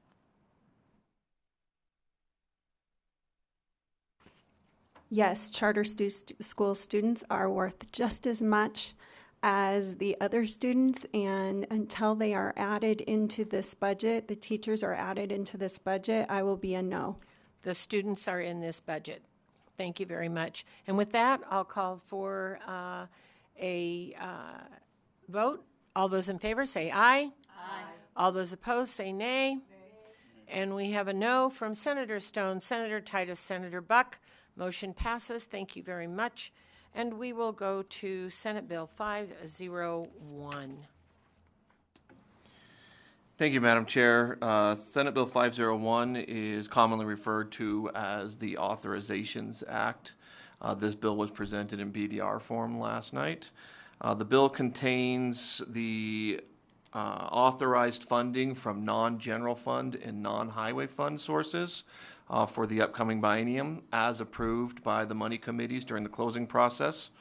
It also includes various back language related to the authorized expenditures for the various state agencies. Nothing has changed in the wording of the bill from when we reviewed it as a BDR last night to as it now appears in Senate Bill 501. Happy to answer any questions that the committee might have. Thank you very much. Any questions, please? With that, I will entertain a motion. I'd so move to do pass. Thank you very much, Senator Wynn. Second from Senator Canizaro. Any discussion? All those in favor say aye. Aye. All those opposed say nay. Motion carries. Thank you very much. And we'll move on to Senate Bill 502. Thank you, Madam Chair. Senate Bill 502 is commonly referred to as the CIP bill. This contains all the funding from the various funding sources, whether it be general obligation bonds, general fund, federal funds, or state agency funds, to support the capital improvement projects as approved by the money committees, both for the executive branch of state government as well as the legislative branch. Again, this was presented in BDR form last night and walked through that we walked the committee through the various sections. There has been no language change since the BDR last night, and so the language that now appears in Senate Bill 502 is the same that we went through last night, and happy to answer any questions that the committee might have. Thank you very much. And with that, we'll ask for any questions. Seeing none, I'll ask for a motion. Motion to do pass. Thank you very much, Senator Wynn. Second from Senator Canizaro. Any discussion? All those in favor say aye. Aye. All those opposed say nay. Motion carries. Thank you very much. And I appreciate that, Mr. Thorley. All right, with that, we will take a quick recess. Don't go anywhere, committee members. And we will get the next part of the agenda ready.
Okay, we are back from recess. Thank you for your patience. We are going to go into work session, and we will start with Senate Bill 36, and I'll turn it over to Mr. Thorley.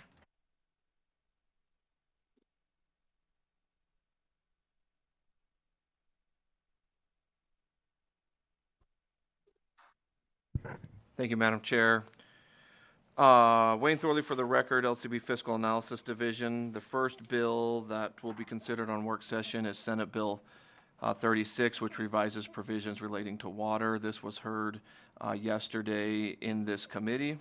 The bill as amended establishes the Nevada Conservation and Recreation Program within the State Department of Conservation and Natural Resources, or DCNR, and establishes the Nevada Voluntary Water Rights Retirement Program, both of which will be administered by the Director of DCNR. The bill sets forth requirements for the purchase and retirement of water rights, creates the account for retiring of water rights within the State General Fund, and the bill prohibits the appropriation of water that has been retired pursuant to the program and prohibits the state engineer from retiring any groundwater rights from the program unless the purchase or donation of the groundwater right was approved by the director on or before June 30th, 2035. The bill was presented by Senator Pazina.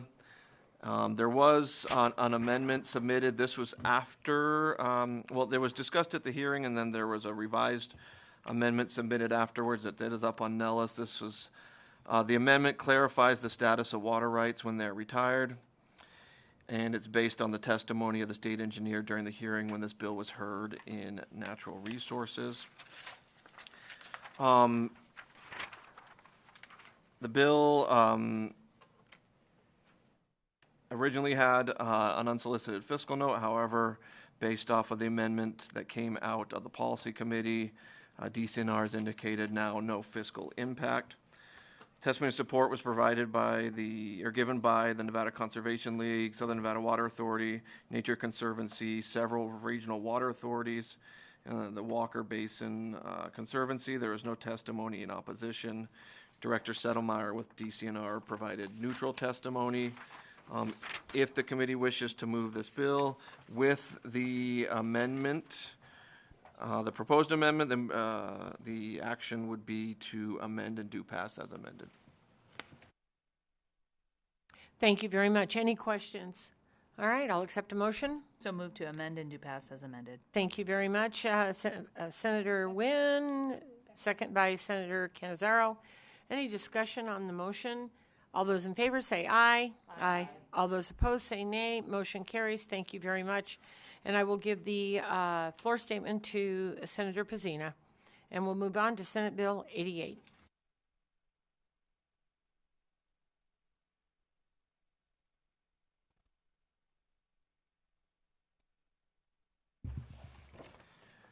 Wayne Thorley again for the record, LCB Fiscal Analysis Division. Senate Bill 88 revises provisions relating to offenders. It was heard yesterday in this committee. The bill, as amended, requires the Department of Corrections to discharge any outstanding medical debt owed by an offender to the department. The bill was presented by Senator Scheibel and Nick Shepak from the Fines and Fees Justice Center. There were no amendments discussed or proposed. Testimony support was provided by Return Strong. There was no opposition testimony. Dr. Ken Williams from the Nevada Department of Corrections provided neutral testimony. The fiscal impact associated with the bill would be the medical debt. However, testimony is provided that very, very little of that is currently being collected, so there would be a negligible impact on the budget. If the committee wishes to approve or move this bill, the appropriate action would be do pass. Thank you very much. Any discussion? I'll accept a motion. Do pass. Senator Wynn, thank you very much. Second from Senator Canizaro. Any discussion? Thank you, Senator Titus. Thank you, Madam Chair. I will be a no on this bill. I understand that this is not debt, that the providers are getting paid, but at the same time, this is still debt that someone has accrued, and if they were in the outside they would still be accruing this debt, and they would still have to pay it. So I do not think that this should move forward. Thank you. Thank you very much. Any additional? Senator Buck? Thank you, Chair Dundera Loop. I just don't feel that rewarding bad behavior is a way to reach a goal. Thank you very much. Senator Wynn? I'm just going to point out, if people were on the outside and they were receiving health care, they would have insurance. Unfortunately, they're not able to carry insurance while they're incarcerated. And some of these individuals we heard during the very moving testimony that was supported pretty much bipartisan out of that committee overwhelmingly, was sometimes someone is injured as a part of being incarcerated as they were the victim of a crime, and they later had to be transported out to receive care that they could not receive in the prison, and then later were charged for that same debt that they were the victim of. So I think that this is a very good bill. I think we are spending more money to try to collect, and we are using the resources of our corrections staff to collect unattainable debt. I think in the last fiscal year, I believe they collected around like $6,000 of medical debt. And they spent almost nearly that much in order to try to collect that debt. I'm supportive of the agency that believes that this is a good step in a direction for these people that are incarcerated, and I would encourage my colleagues to vote for this. Thank you very much. Any additional comments? Hearing none, we'll go to a motion. I'd so move to do pass. There was a motion yeah. Sorry. Sorry. Motion was already made. We had discussion. All those in favor say aye. Aye. All those opposed say nay. A nay from Senator Stone, Senator Titus, Senator Buck. Thank you very much. And the floor statement will go to Senator Scheibel. We'll move on to Senate Bill 229.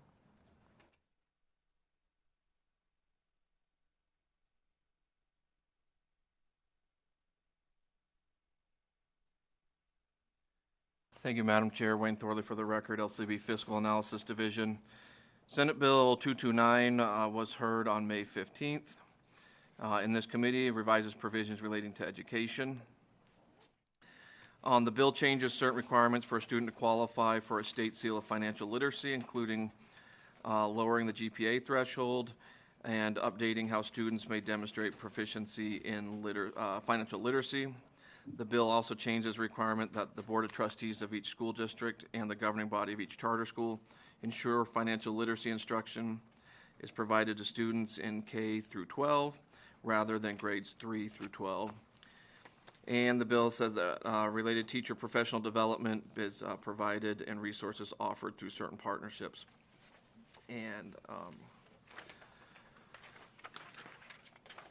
the bill was presented by Senator Dondera Loop and Christine Hull with the Nevada Center for Civic Engagement. There was a conceptual amendment discussed at the bill hearing that would remove, in Section 1, Sub 1 would remove the 2.5 grade point average and replace it with a 3.0 grade point average on a 4.0 grading scale and on a weighted grade point average. So that's the only amendment before the committee. Testimony support was provided by the Nevada Association of School Superintendents, Nevada Credit Unions, the Vegas Chamber, and the Nevada Association of School Boards. There was testimony in opposition from one individual and no neutral testimony provided. There is a fiscal note from the Nevada Department of Education. The department did testify about their fiscal note at the bill hearing and said that their fiscal note still applies even with the conceptual amendment. Their fiscal note is about $150,000 over the biennium for a couple part-time contract positions, some overtime, some travel, and some other miscellaneous costs. The committee has the option, if the committee pleases, to move the bill without addressing the fiscal note, and it would be on the department to absorb any costs that's within their existing budget or go to the IFC during the interim if needed to access additional funding. If the committee wishes to move this bill with the amendment related to the grade point average change, the appropriate action would be amend and do pass as amended. Thank you very much. Any comments? Not seeing any. I'll accept a motion. Oh, sorry, Senator Buck. Thank you, Chair Dondera-Loop. I commend you for this bill. I love this bill. I think every child should have access to financial literacy. I think that then they'd make wiser decisions when they get out on their own. So I am in full support of your bill. Thank you very, very much. All right, with that, I will accept a motion. I'd so move to amend and do pass as amended Senate Bill 229. Thank you very much. Second from Senator Canizaro. Any discussion? All those in favor say aye. Aye. All those opposed say nay. Motion carries. And I will take the floor statement on that. And we will move to Senate Bill 277.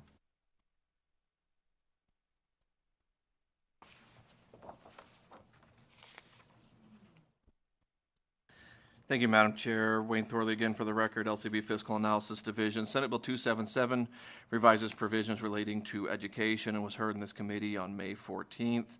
The bill as amended out of the Policy Committee requires public schools in counties whose population is 700,000 or more, to the extent money is available, to employ a school social worker full-time.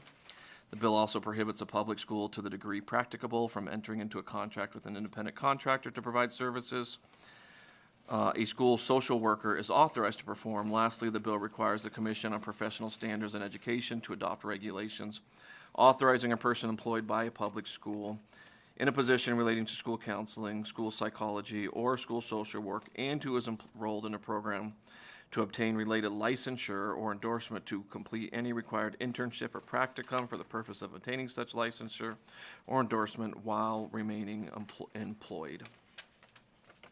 The bill was presented by Senator Cruz Crawford. Testimony and support was provided by the NSEA, the Nevada Association of School Superintendents, Clark County School District, and Anna Binder. There was no testimony in opposition or neutral. The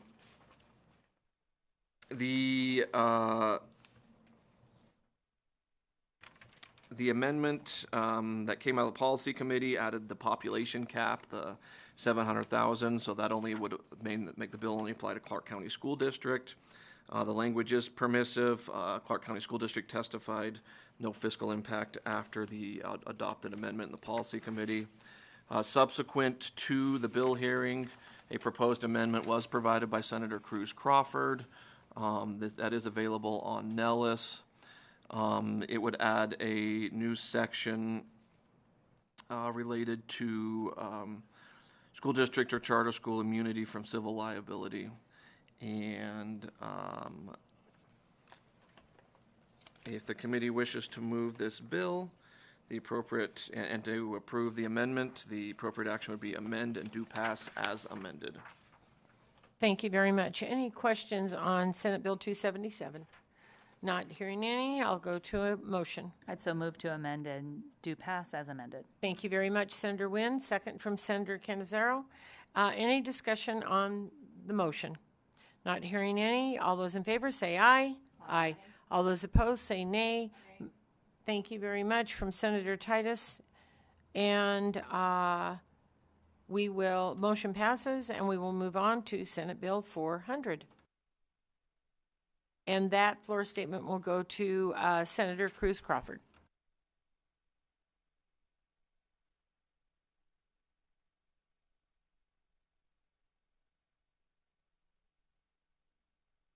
Wayne Thorley again for the record, LCB Fiscal Analysis Division. Senate Bill 400 was heard yesterday in this committee. It revises provisions relating to education. The bill, as amended out of the Policy Committee, requires a child with an IEP who transfers from a school inside or outside the state be initially provided services comparable to the services the child received at their previous school until the current or new IEP is adopted or implemented. The bill also requires a collective bargaining agreement entered into by a large school district with education support staff to contain terms for compensation that are similar to those included in such an agreement with teachers and administrators. Lastly, the bill, as amended out of the Policy Committee, requires the Commission on Professional Standards in Education to adopt regulations establishing the requirements for a teacher, administrator, or other education professionals to obtain an endorsement to teach music or art, and regulations that require a teacher to obtain an endorsement from the Department of Education to teach music or art, to be eligible to teach music or art at certain schools. The bill is presented by Senator Dondero Loop. Testament support was provided by the Nevada Association of School Superintendents, UNLV, and the Nevada Association of School Boards. There's no testimony in opposition or neutral. There was a conceptual amendment provided to the committee members yesterday and discussed at the bill hearing, which would delete section 1.3 and 1.7 relating to the provision of a new pay scale for education support staff who have attained a new degree. And the amendment would also prohibit the Commission on Professional Standards in Education from requiring a teacher to obtain an endorsement to teach art or music in elementary school in a school district with fewer than 200,000 students. If the committee wishes to move this bill, the appropriate action would be to amend and do pass as amended. Thank you very much. Any questions on this particular bill? Hearing none, I'll accept a motion. So move to amend and do pass as amended. Thank you very much, Senator Wynn, second by Senator Canizaro. Any discussion? All those in favor say aye. Aye. All those opposed say nay. Motion carries, and I will take the floor statement on this bill. And we'll move on to Senate Bill 432. Thank you, Madam Chair. Wayne Thorley again for the record, LCB Fiscal Analysis Division. Senate Bill 432 was heard yesterday in this committee. It revises provisions relating to privacy. The bill, as amended in the Policy Committee, repeals statutes related to closing divorce proceedings and which records are accessible to the public in a divorce action. Section 5 of the bill creates a new Category D felony. The bill was presented by Senator Scheibel. There was no testimony in support, opposition, or neutral provided. There was no amendments discussed or provided or presented to the committee when the bill was heard.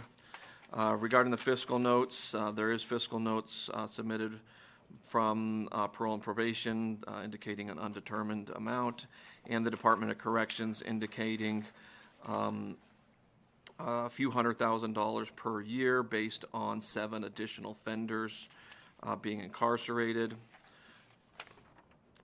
The committee, if it wishes to move forward, again, there's no obligation for the committee to address the fiscal note from the Department of Corrections.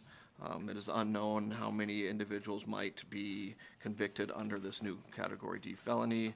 So if the committee wishes to move the bill, they could do a do pass motion. Thank you very much. Any questions on this particular bill? All right, hearing none, I'll accept a motion. So move to do pass. Thank you very much, Senator Wynn. Second from Senator Canizaro. Any questions or discussion? All those in favor say aye. Aye. All those opposed say nay. Motion carries, and I'll give the floor statement to Senator Scheibel. Now we will move to some of the items that we heard on today's agenda.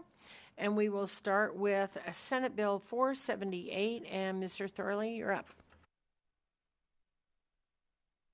Thank you, Madam Chair. Wayne Thorley again for the record, LCB Fiscal. Senate Bill 478 makes appropriations to the Supreme Court of Nevada for the costs associated with replacement of certain equipment and the upgrading of certain information system technology. This bill was heard earlier this morning. It was presented by John McCormick, Assistant Court Administrator.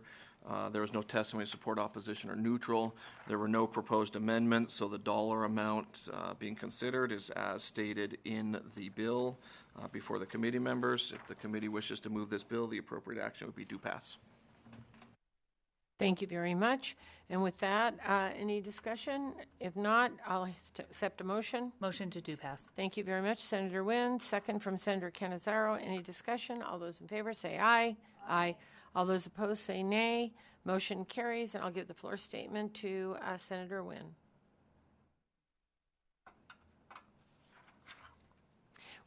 We'll go to Senate Bill 484. Ms. Waller. Thank you, Madam Chair.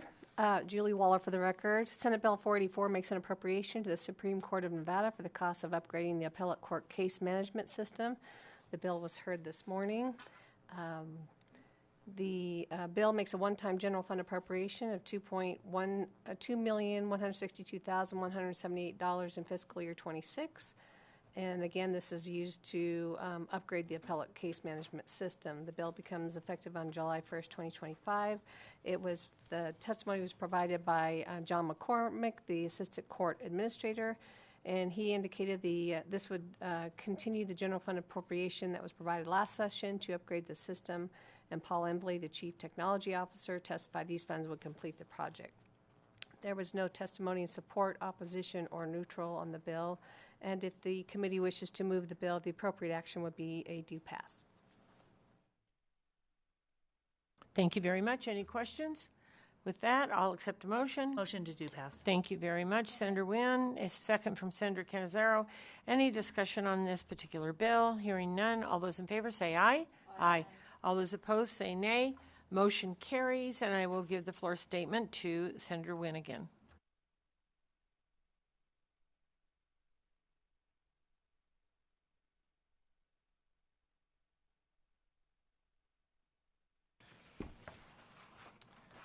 Wayne Thorley for the record, LCB Fiscal. Next up is Senate Bill 485, which was heard this morning. The bill makes an appropriation to the Supreme Court of Nevada for the cost of the implementation of a statewide trial court case management system. It was presented by John McCormick, Assistant Court Administrator. There was no testimony in support, opposition, or neutral. There were no amendments proposed.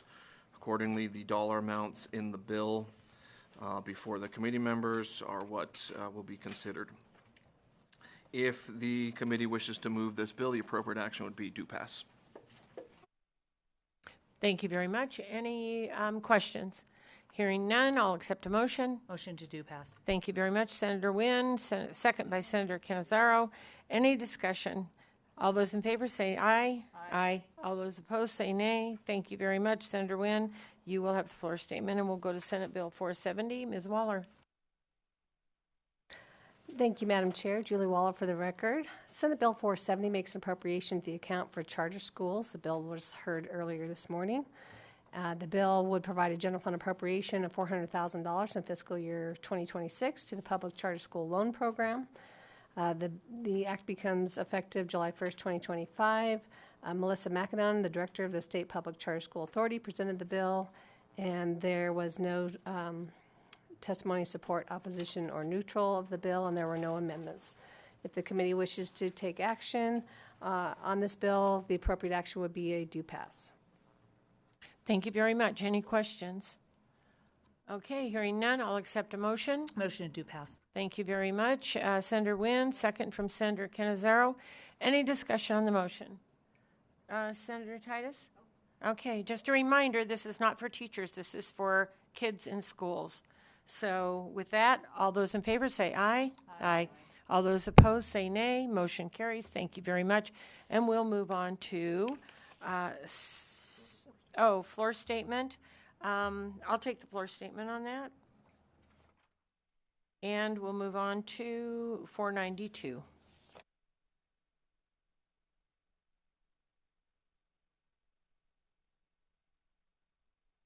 Thank you, Madam Chair. Wayne Thorley for the record, LCB Fiscal Analysis Division. Senate Bill 492 was heard earlier this morning. It makes appropriations to the State Department of Agriculture for the purchase of software and the replacement of equipment. The bill was presented by Kathy Balkin with the Department of Agriculture. There was no testimony in support, opposition, or neutral. There's no amendments. Accordingly, the dollar amounts in the bill before the members is what will be considered. If the committee wishes to move this bill, the appropriate action would be do pass. Thank you very much. Any discussion? I'll accept a motion. So moved. Thank you very much, Senator Wynn. Second by Senator Canizaro. Any discussion on the bill? All those in favor say aye. Aye. All those opposed say nay. Motion carries. And I will ask Senator Taylor, would you please do the floor statement?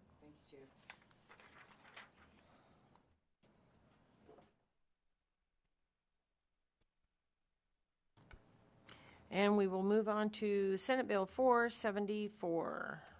Thank you, Madam Chair. Senate Bill 474 makes an appropriation to the Nevada Gaming Control Board for the replacement of computer hardware and associated software. The bill was heard earlier this morning. The general fund appropriation would be a one-time appropriation totaling $953,524. Testimony was provided by Sebastian Ross of the Gaming Control Board, and there was no testimony in support, opposition, or in neutral. There were no amendments, and if the committee wishes to move this bill, the appropriate action would be do pass.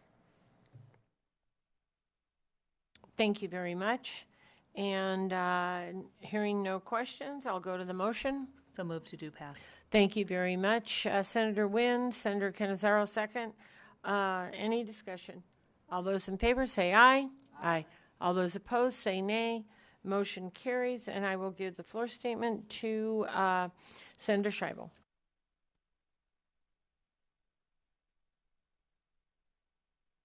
And we'll move on to Senate Bill 476. Thank you, Madam Chair. Wayne Thorley for the record, LCB Fiscal Analysis Division. Yeah. Sorry, 479. Senate Bill 479 was heard earlier this morning, makes an appropriation to the Office of Economic Development in the Office of the Governor, commonly referred to as GOED, for the support of designated regional development authorities.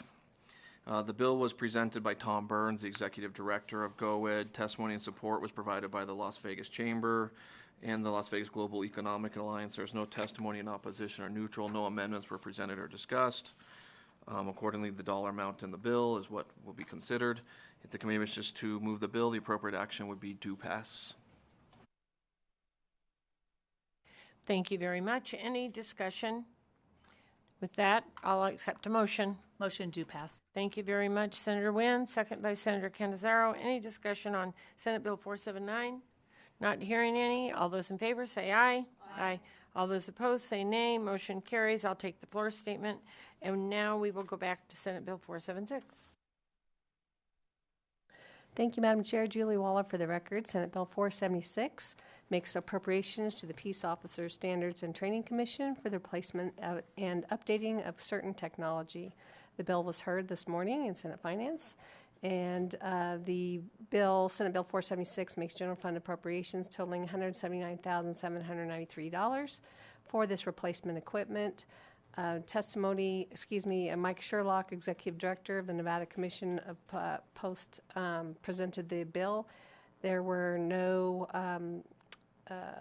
testimony in support, opposition, or in neutral of the bill, and there were no amendments. If the committee wishes to move the bill, the appropriate action would be a do pass.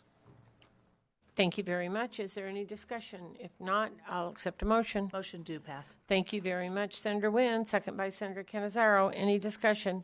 All those in favor say aye. Aye. All those opposed say nay. Motion carries. And Senator Canizaro, would you please take the floor statement? Thank you very much. And we'll move on to Senate Bill 469.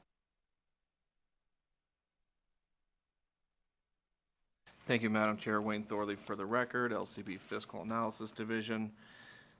Senate Bill 469 was heard earlier this morning in this committee. It makes an appropriation to the Department of Corrections for various purposes identified in the various sections of the bill. The Director of Department of Corrections, Director Zarenda, presented the bill and went through the various sections, so I will not go through them again unless there are questions.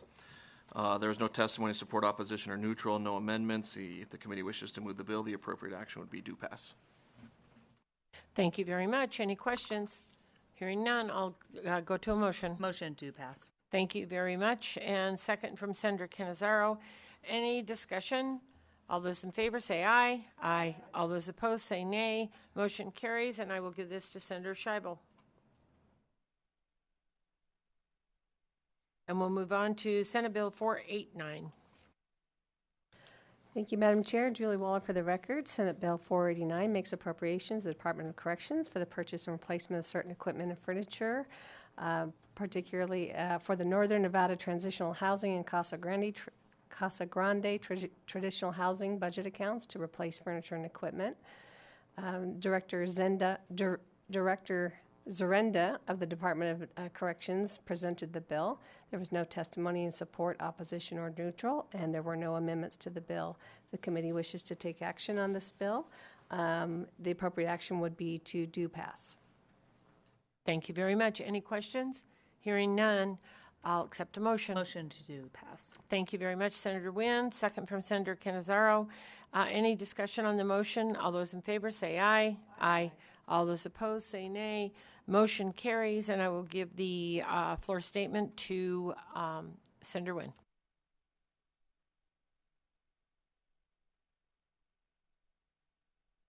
And we'll go on to Senate Bill 490.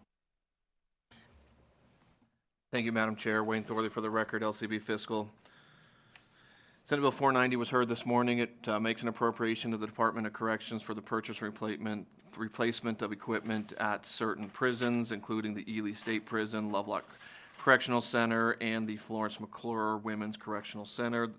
The bill was presented by Director Zarenda, Director of the Department of Corrections, and he went through each section of the bill and the different equipment that would be purchased. So I won't go through those sections unless there's questions. There is no testimony in support, opposition, or neutral, no amendments. If the committee wishes to move this bill, the appropriate action would be do pass. Thank you very much. Any questions? Hearing none, I'll accept a motion. So move to do pass. Thank you very much, Senator Wynn. Second from Senator Canizaro. Any discussion? All those in favor say aye. Aye. All those opposed say nay. And I will take the lock bill. Thank you very much. That's all I got.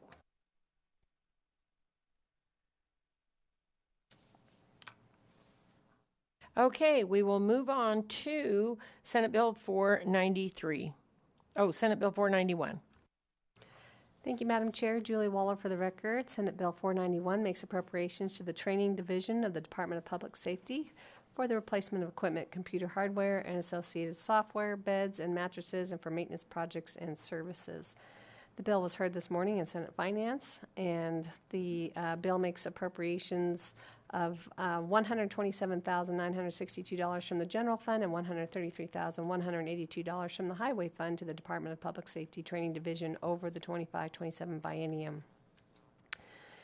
The bill was presented by Major James Simpson, Chief of the Training Division of the Department of Public Safety. There was no testimony in support, opposition, or neutral, and there were no amendments presented. If the committee wishes to move the bill, the appropriate action would be do pass. Thank you very much. Any questions? Hearing none, I'll accept a motion. I move to do pass. Thank you very much, Senator Wynn. Second from Senator Canizaro. Any discussion on Senate Bill 491? Hearing none, all those in favor say aye. Aye. All those opposed say nay. Motion carries. And Senator Taylor, would you take the floor statement, please? And we'll move on to Senate Bill 493. Thank you, Madam Chair. Wayne Thorley for the record, LCB Fiscal. Senate Bill 493 was heard earlier this morning and makes an appropriation to the Department of Transportation for the replacement of the Nevada Shared Radio System. It was presented by Joe Harrington with the Department of Transportation. The total dollar amount in the bill is $2.9 million in highway fund appropriation. And there's no testimony, support, opposition, or neutral, no amendments. If the committee wishes to move the bill, the appropriate action would be do pass. Thank you very much. Any discussion? I'll accept a motion. So moved. Thank you very much, Senator Wynn. Senator Canizaro, second. Any discussion? All those in favor say aye. Aye. All those opposed say nay. Motion carries. And I'll give this floor statement to Senator Wynn. And we'll go on to Senate Bill 498.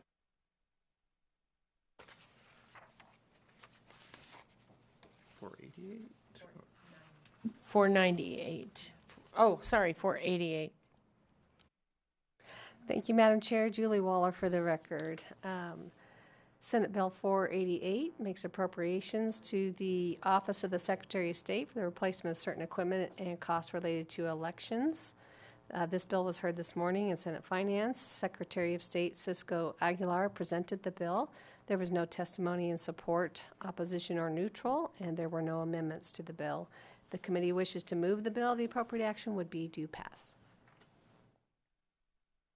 Thank you very much. Any additional comments? Senator Titus, I'm sorry. I'll wait till after the motion. Okay. All right, hearing none, I'll accept a motion. So moved to do pass. Thank you very much, Senator Wynn. Second from Senator Canizaro. Discussion, Senator Titus. Thank you, Madam Chair. I will be a no in this bill. I believe that the Secretary of State in the last election cycle, when was given funds for that he mailed out confusing information that actually I had so many constituents contact me. I'm very concerned about the use of these funds and who he reaches out to and what his message says. So I will be a no on this bill. Thank you. Thank you very much. Any additional comments?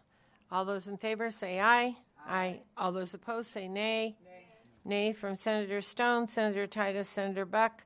Motion passes, and I will give the floor statement to Senator Taylor. Thank you, Chair. Okay.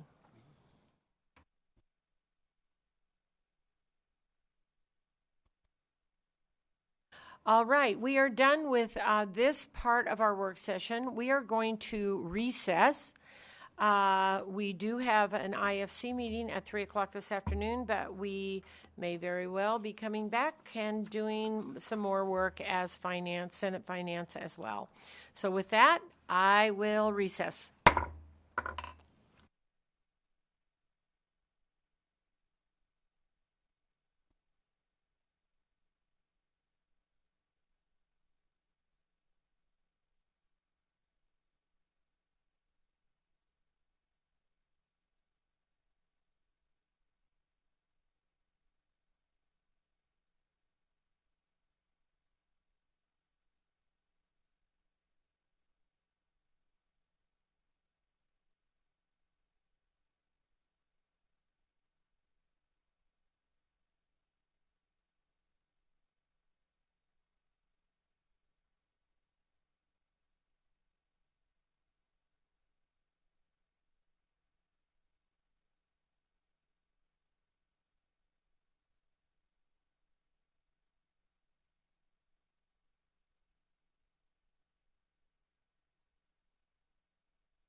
Good afternoon. We are back in order. Some of us are very happy that we know how to use paper and pencil, and some of us are freaking out. So I know which end I am on. All right, we are going to start with Senate Bill 329. And so we will call Senator Flores to come forward, and we will listen to 329. Please go ahead when you're ready.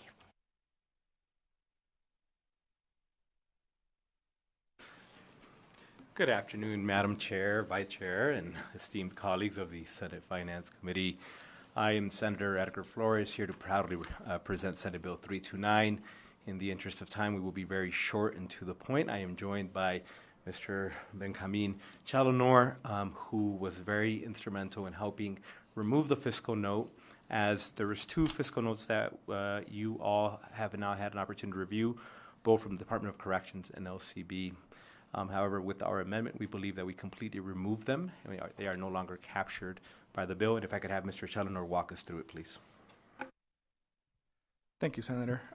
Ben Chalonor, Director of Public Policy for the Alzheimer's Association. Thank you for the opportunity to be here. I'll be brief. This bill authorizes the Board of Health, whether it be the State Board of Health or the County Board for Clark County, to work with those who employ EMT or work to we were expecting to go a little bit later. It looks to work with those who employ EMT or paramedic or fire to require new training for those with dementia and Alzheimer's, and those as well as seniors. It works with them to make sure it's something that works with them, and it also works with and it also looks to allow the training to be developed in collaboration with a national accredited organization with Alzheimer's and dementia, and make sure that the training is something that works for everyone, and it's, as it authorizes, it does not require it. And the way that the amendment was removed is it's only for EMT and fire and ambulance. And again, because it removed that police requirement from before, it removes that fiscal note. Thank you. Okay, thank you very much. Any questions on this particular bill?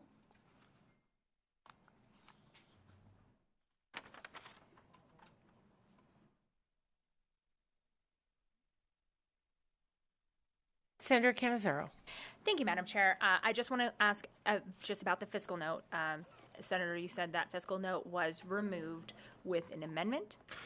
For clarity, thank you, Majority Leader. Senator Edgar Flores, for the record, just for the sake of clarity, we amended it during the policy committee, and our understanding is those fiscal notes were there prior to it being amended in the actual policy committee. There is not a new amendment for us to consider now, but our understanding from communications that we had regarding those fiscal notes is that they were in relation to the original drafting of the bill, not the reprint that we see now. Okay, great. So that is that the fiscal notes were on the original version of the bill, but with the amendment that has already been adopted, they should be removed, and you have confirmed that with the agencies that put those fiscal notes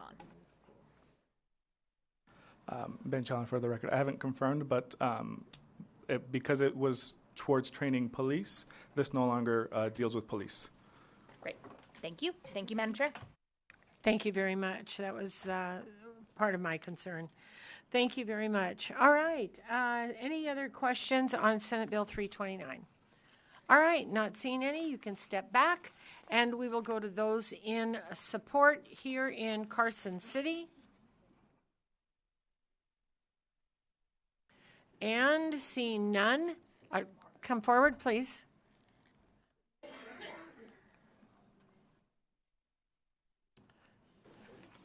Thank you, Madam Chair, members of the committee. Stephen Cohen for the record. It's nice to be on a fun day. So just for the committee's indulgence, Senate Bill 380, as I understand it, which was resolved last night, will cover the removed police. So that will take care of that issue. Thank you very much. All right, with that, any additional support here in Carson City? We don't have the feed to Las Vegas nor online. Makes it rather quick, so we can go right to opposition here in Carson City. Is there any opposition? And seeing none, we'll go right to neutral. Anyone here in Carson City in neutral? All righty. With that, any closing remarks, Senator Flores? All righty. We will close the hearing on Senate Bill 329. And we will go to Senate Bill 172. Senator Flores, would you like to return?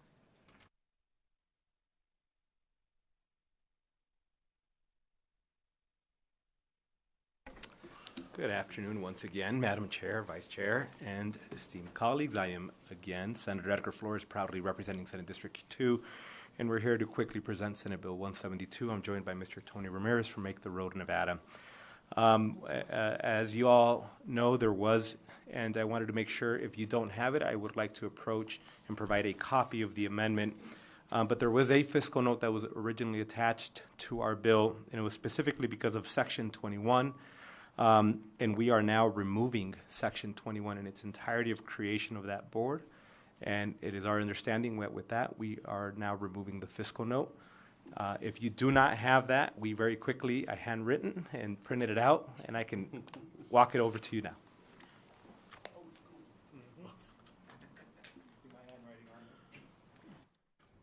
You might get a handwriting contest. Madam Chair, please do not judge my penmanship. It is not the best. Oh, it's all about judging handwriting right now. I literally had to handwrite it.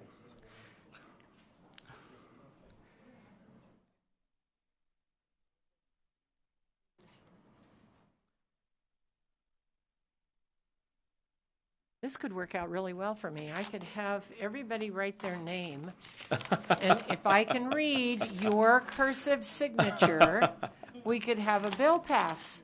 And if we can't, I see some sad faces in the audience on that suggestion.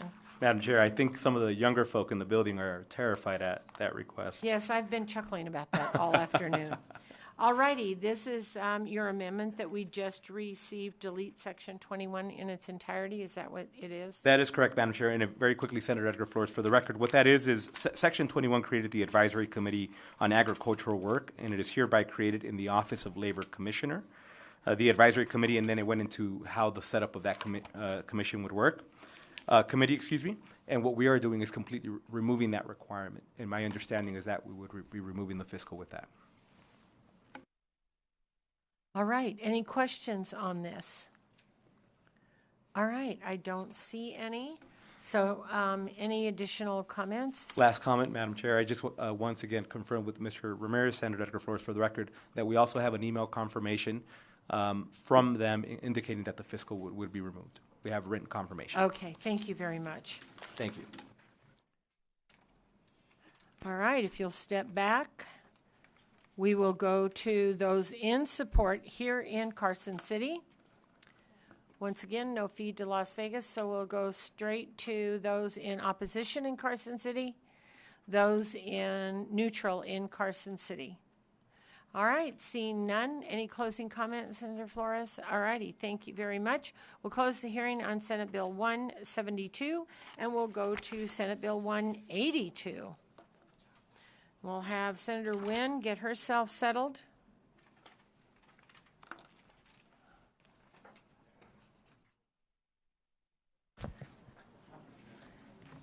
Go ahead when you're ready.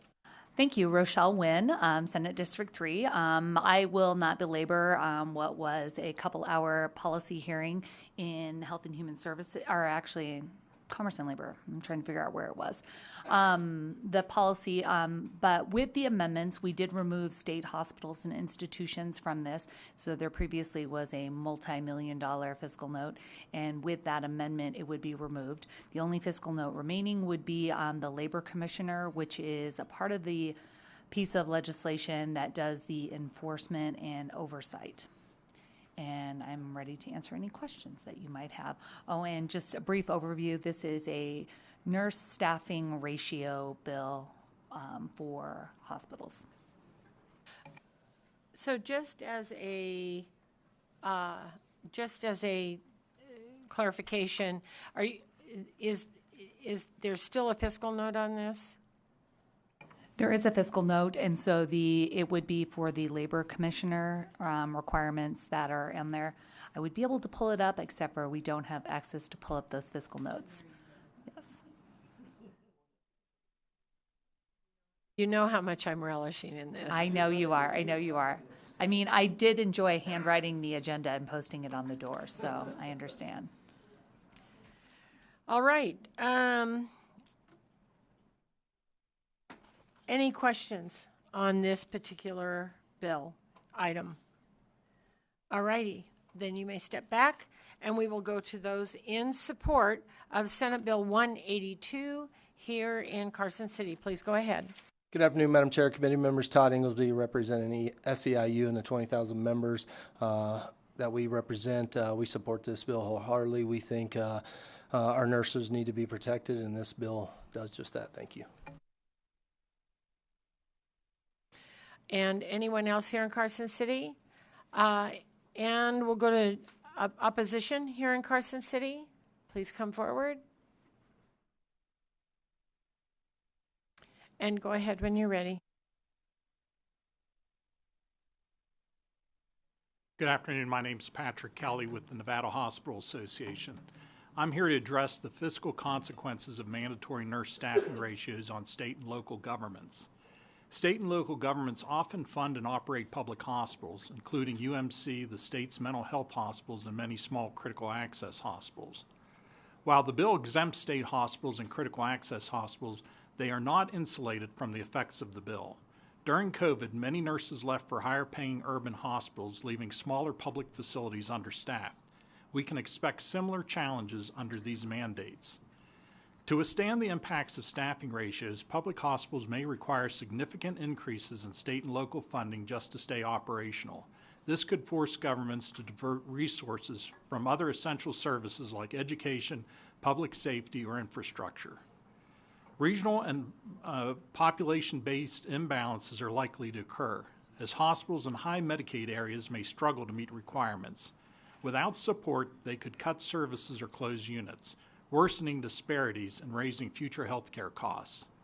The state may have to use targeted funding to sustain care in these communities.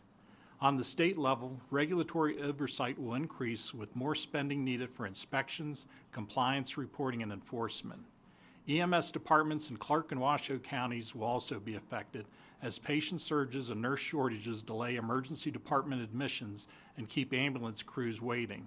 This reduces their availability for 911 calls, increases overtime costs, may require more staff or vehicles, and adds pressure to local public safety budgets.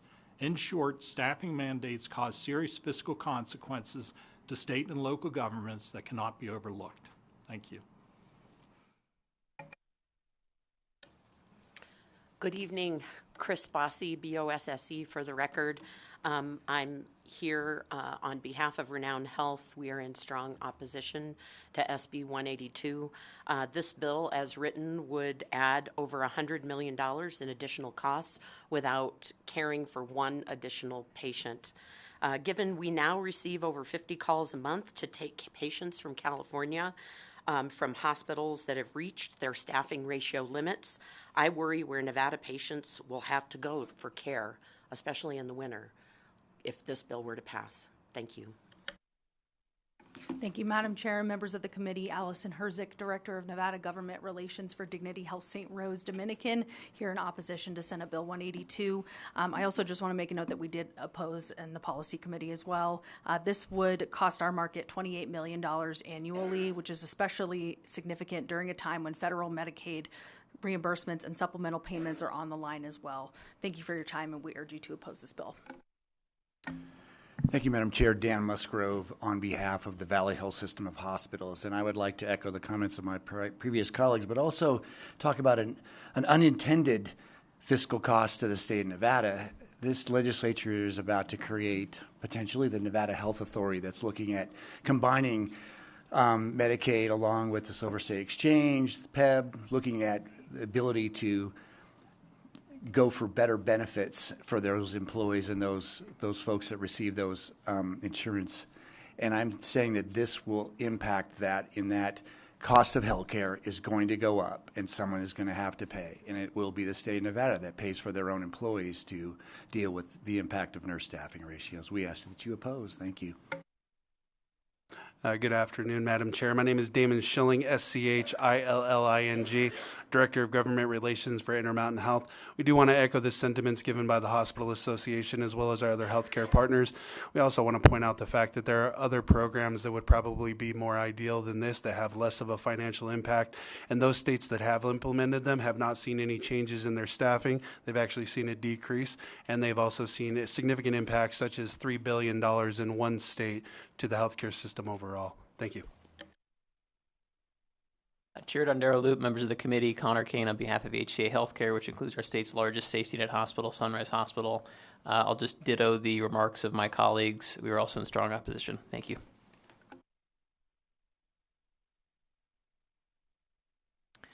All right, we will go to neutral here in Carson City. And seeing none. Senator Wynn, do you have any closing comments, please? All righty, then we will close the hearing on Senate Bill 182, and we will go to Senate Bill 344. Senator Canizaro?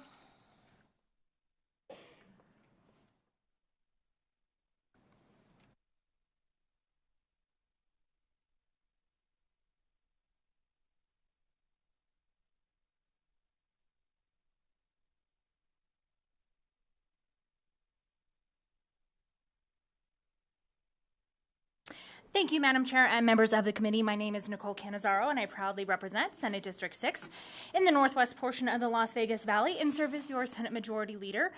Thank you today for taking the time to hear Senate Bill 344. You should receive, members of the committee, on your desks and available here in the committee room, a proposed conceptual amendment to Senate Bill 344. And so I will base my remarks for this committee off of that conceptual amendment, but obviously happy to answer any questions about the bill. Very briefly, what Senate Bill 344 does in two parts is to require coverage for certain non-invasive prenatal testing. And so that is commonly referred to as NIPT. What those are tests that can be done on a mother, something as simple as a blood draw of the mother, to then perform different tests to give doctors a better sense of what might be going on with the fetus, and then determine if there are other more invasive tests that could be done. Something like an amniocentesis is an excellent example of that. And so those tests are often not covered. They are covered for certain patients. For example, if you are of advanced maternal age, you are often covered for some of these tests, but for so many other people and women who are giving birth, they do not have access to these tests because they are not covered. And so that's functionally what this bill does. It does also include other genetic testing as well, and genetic marker testing. What the proposed conceptual amendment does, because there are fiscal notes with respect to defrayal costs and with respect for Medicaid coverage, is that this potential conceptual amendment to Senate Bill 344 would remove the Medicaid coverage mandate for the cystic fibrosis and the spinal muscular atrophy piece. I believe that is an important policy piece, but in an effort to make sure that we could find a way to get this bill hopefully over the finish line, we would still include the Medicaid coverage for the non-invasive prenatal testing piece of this. As you know, here in Nevada, about 1 in every 2 births, so about half, are covered by Medicaid, and I feel like this is an important piece and when it comes to the coverage pieces. So that does still exist, and so that portion of the fiscal note would still remain on this bill for the Medicaid coverage for the non-invasive prenatal testing.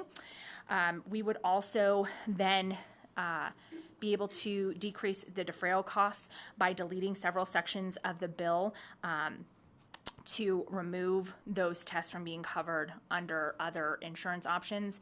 I think that this is obviously, again, an important policy piece, but in an effort to be able to fund some of this and make sure that it is covered, we wanted to make some of these changes for this committee's consideration. I believe that with these amendments, this particular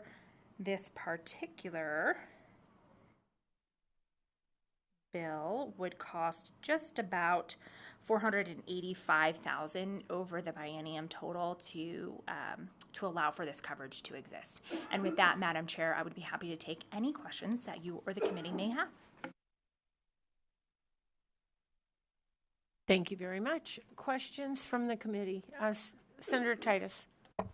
Thank you, Madam Chair. And thank you, Majority Leader, for bringing this bill forward and with the amendments. Did you say it would remove about $485,000 to the bill, from the bill fiscal note? Thank you for the question, Senator Titus. Through you, Madam Chair, to Senator Titus, Nicole Cannizzaro, Senate District 6. No, that would be the total amount with these amendments that we believe that this bill would end up costing. There was also, I believe you should have also received a table as well.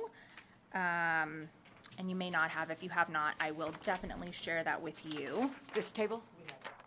Okay. And so this amendment, as in the conceptual amendment, would help to defray some of the costs. On there, of course, you will see that there are some coverage pieces for Medicaid. So this bill will remove the piece of the bill that requires Medicaid to cover the cystic fibrosis and spinal muscular atrophy pieces of the bill for that genetic marker testing. It would still keep in place for Medicaid coverage the non-invasive prenatal testing. I think that that's just an important piece. We could have carved Medicaid completely out, but with about half of every birth being covered by Medicaid, I thought it was important to try to leave this piece in. So the cost over the biennium with this amendment that you see here would be about $485,000. Follow-up, Madam Chair? So I just want to thank you for bringing this bill forward again. And I just want folks to note that the cost of this bill potentially could be just achieved by saving or early diagnosis of one infant. So it's a small price to pay for the investment, and I think it's a fiscally responsible bill. So thank you very much, Madam Chair. And if I may, Madam Chair, just with respect to Senator Titus's last comment, Nicole Cannizzaro, Senate District 6, we believe that to be the case as well. And I think we heard a lot of testimony just in the policy committee about the savings on the back end from some of the more evasive tests, or just allowing for earlier intervention for certain medical procedures if a parent is then aware that there might be an issue with their baby. But oftentimes, because this test is not covered, and again, it's something like a blood draw from a mother that then can tell you a lot of this information. You're talking about something like an amniocentesis, which significantly increases, I guess you could say, the rate for potential miscarriage or potential preterm labor. And so I believe that this ultimately would save costs. When we brought that up with some of the folks who and doctors who've been working on this bill with us to Medicaid, I think it was just too hard for them to determine that that would in fact be the case, for them to see that sort of savings. I think that data is going to bear itself out. But again, with so many births being covered by Medicaid, we wanted to leave that piece in, and that's where the current and existing fiscal note would be with this conceptual amendment, is that Medicaid coverage.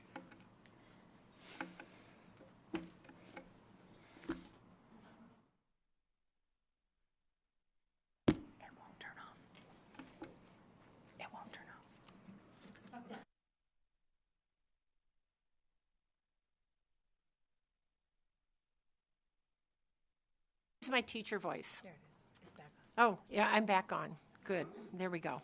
All righty. So any other questions? All right. So $485,000 over the biennium, the fiscal note would cover Medicaid coverage. Okay, just to recap. All righty. Thank you very much. And if you would like to step back, we'll go to those in support here in Carson City. Please come forward and go ahead when you are ready. And my microphone won't turn off, so I hope yours turns. Good afternoon, Chair Dundera Loop and members of the committee. Jacqueline Nguyen, NGUYEN with Nevada State Medical Association. Really just wanted to ditto some of the comments already made. This bill was a very big priority for Dr. Adashak, who is president for the association, high-risk OBGYN.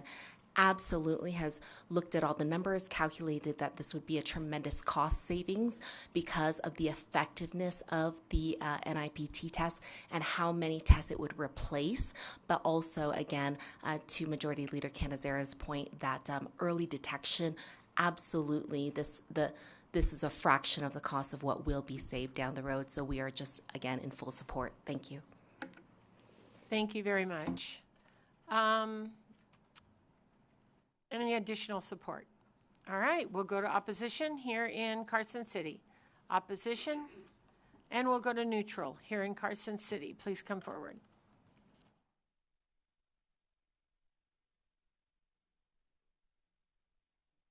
It just turned on. Thank you, Madam Chair, members of the committee. Adam Plain, Plain, with the Nevada Division of Insurance. The division had submitted a fiscal note on this particular bill related to federal defrayal costs, as the Majority Leader had mentioned. It's my understanding, with the conceptual amendment and changes to chapters 689A, 695B, and 695C of NRS, that fiscal note would be removed, and there would be no federal defrayal concerns going forward. Happy to answer any questions. All right, thank you very much. Any more comments? All right, thank you very much for being here today. All right, Senator Canizero, any closing comments? All right, we'll close the hearing on Senate Bill 344, and we'll open up the hearing on Senate Bill 217, which is also Senator Canizero. So come forward and go ahead when you are ready, Majority Leader.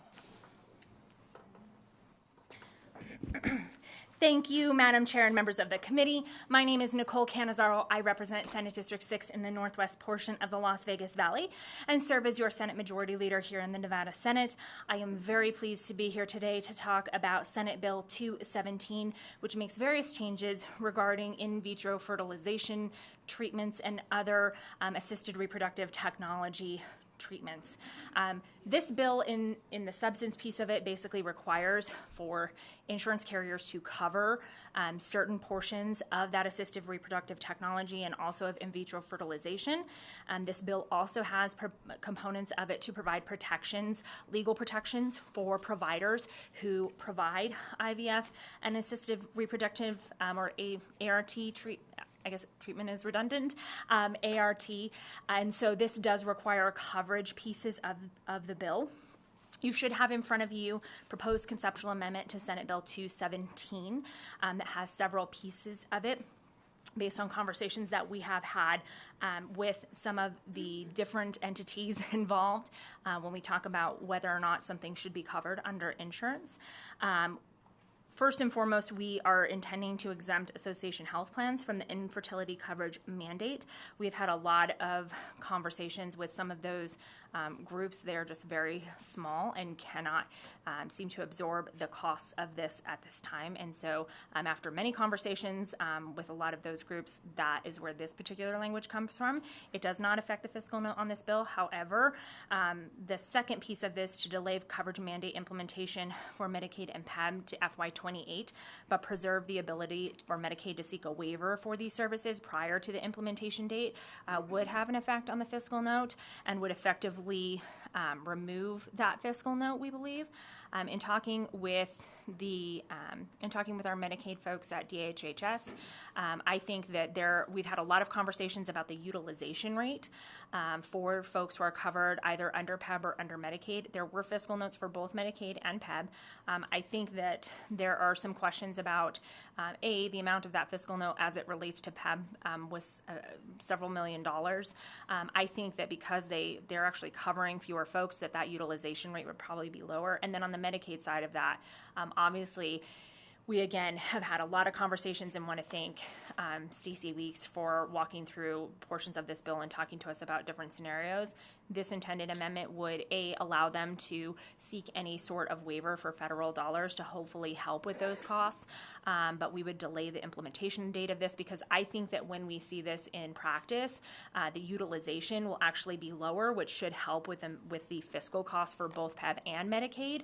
And I think that as we are also talking about this in in the context of potentially having that health authority, that we would be able to sort of see that data in real time over the next biennium, and then be able to make any adjusted changes or allow for them to actually go through that waiver process and bring down those costs for both PEB and Medicaid. So the intent would be obviously to help cover these in the future, but it would not be a cost for this biennium, and so this should effectively remove that fiscal note.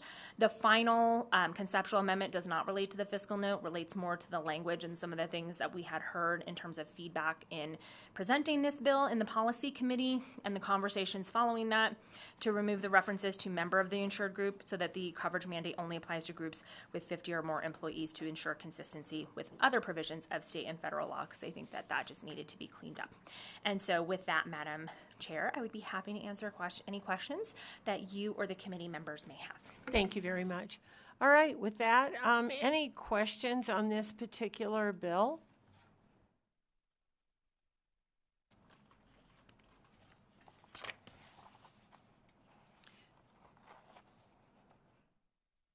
I think you covered it very succinctly, and so unless somebody has a question, you can step back, and we will go to those in support in Carson City.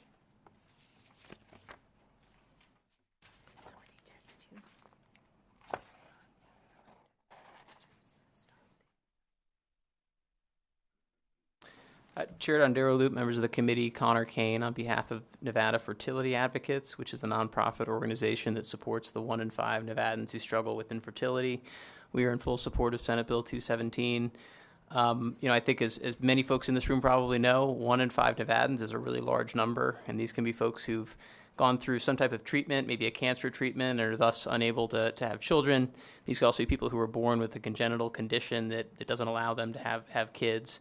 And we think this coverage is really, really important for those folks. It impacts a lot of Nevadans. We encourage your support. Thank you.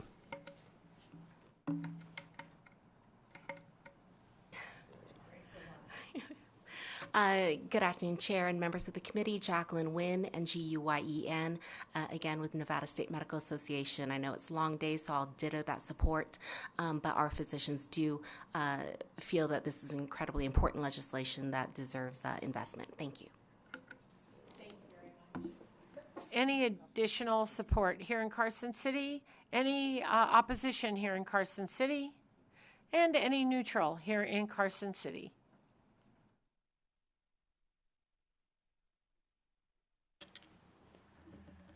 Thank you, Madam Chair, members of the committee. Adam Plain, PLAIN with the Nevada Division of Insurance. I just wanted to thank the Majority Leader. We've had a chance to look at the conceptual amendment, I believe, and the language relating to both the association health plans and the factor of members versus employees. And I think both of those conceptual amendment changes put us in a position where we don't have any unintended consequences. Thank you. Thank you very much. All right. Any additional neutral here in Carson City? All right. Majority Leader, do you have any closing comments? Okay, with that, I will close the hearing on Senate Bill 217. And with that, we are going to pause just for a minute, please. And we will get things in a row, and then we'll get back to you. So just a short recess.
Okay, we are back, and we are going to go to our last agenda item today, and that will be public comment.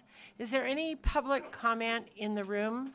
Is there anybody who wants to write "I will behave in class" 100 times on their bill? There's actually a lobbyist in this building who had to do that one time. So if not, we will be done for the day, and so we will adjourn, and hopefully we'll be back tomorrow with internet, phones, etc. Thank you. We are adjourned.